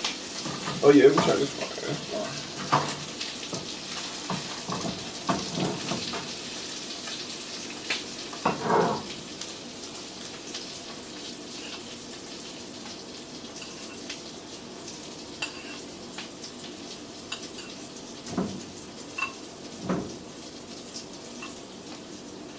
Alright, so that's one meal. Right? Boom. One meal. Second meal was the original meal. And I'm sorry I got a little derailed. I was getting into it. Oh man, you breaking the buns up. That's how you, it's that good shit. Alright.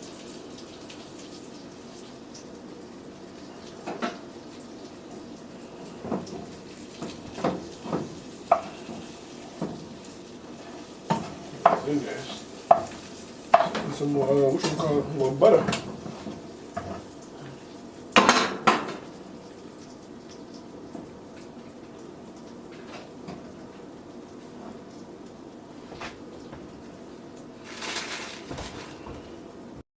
But go to Giant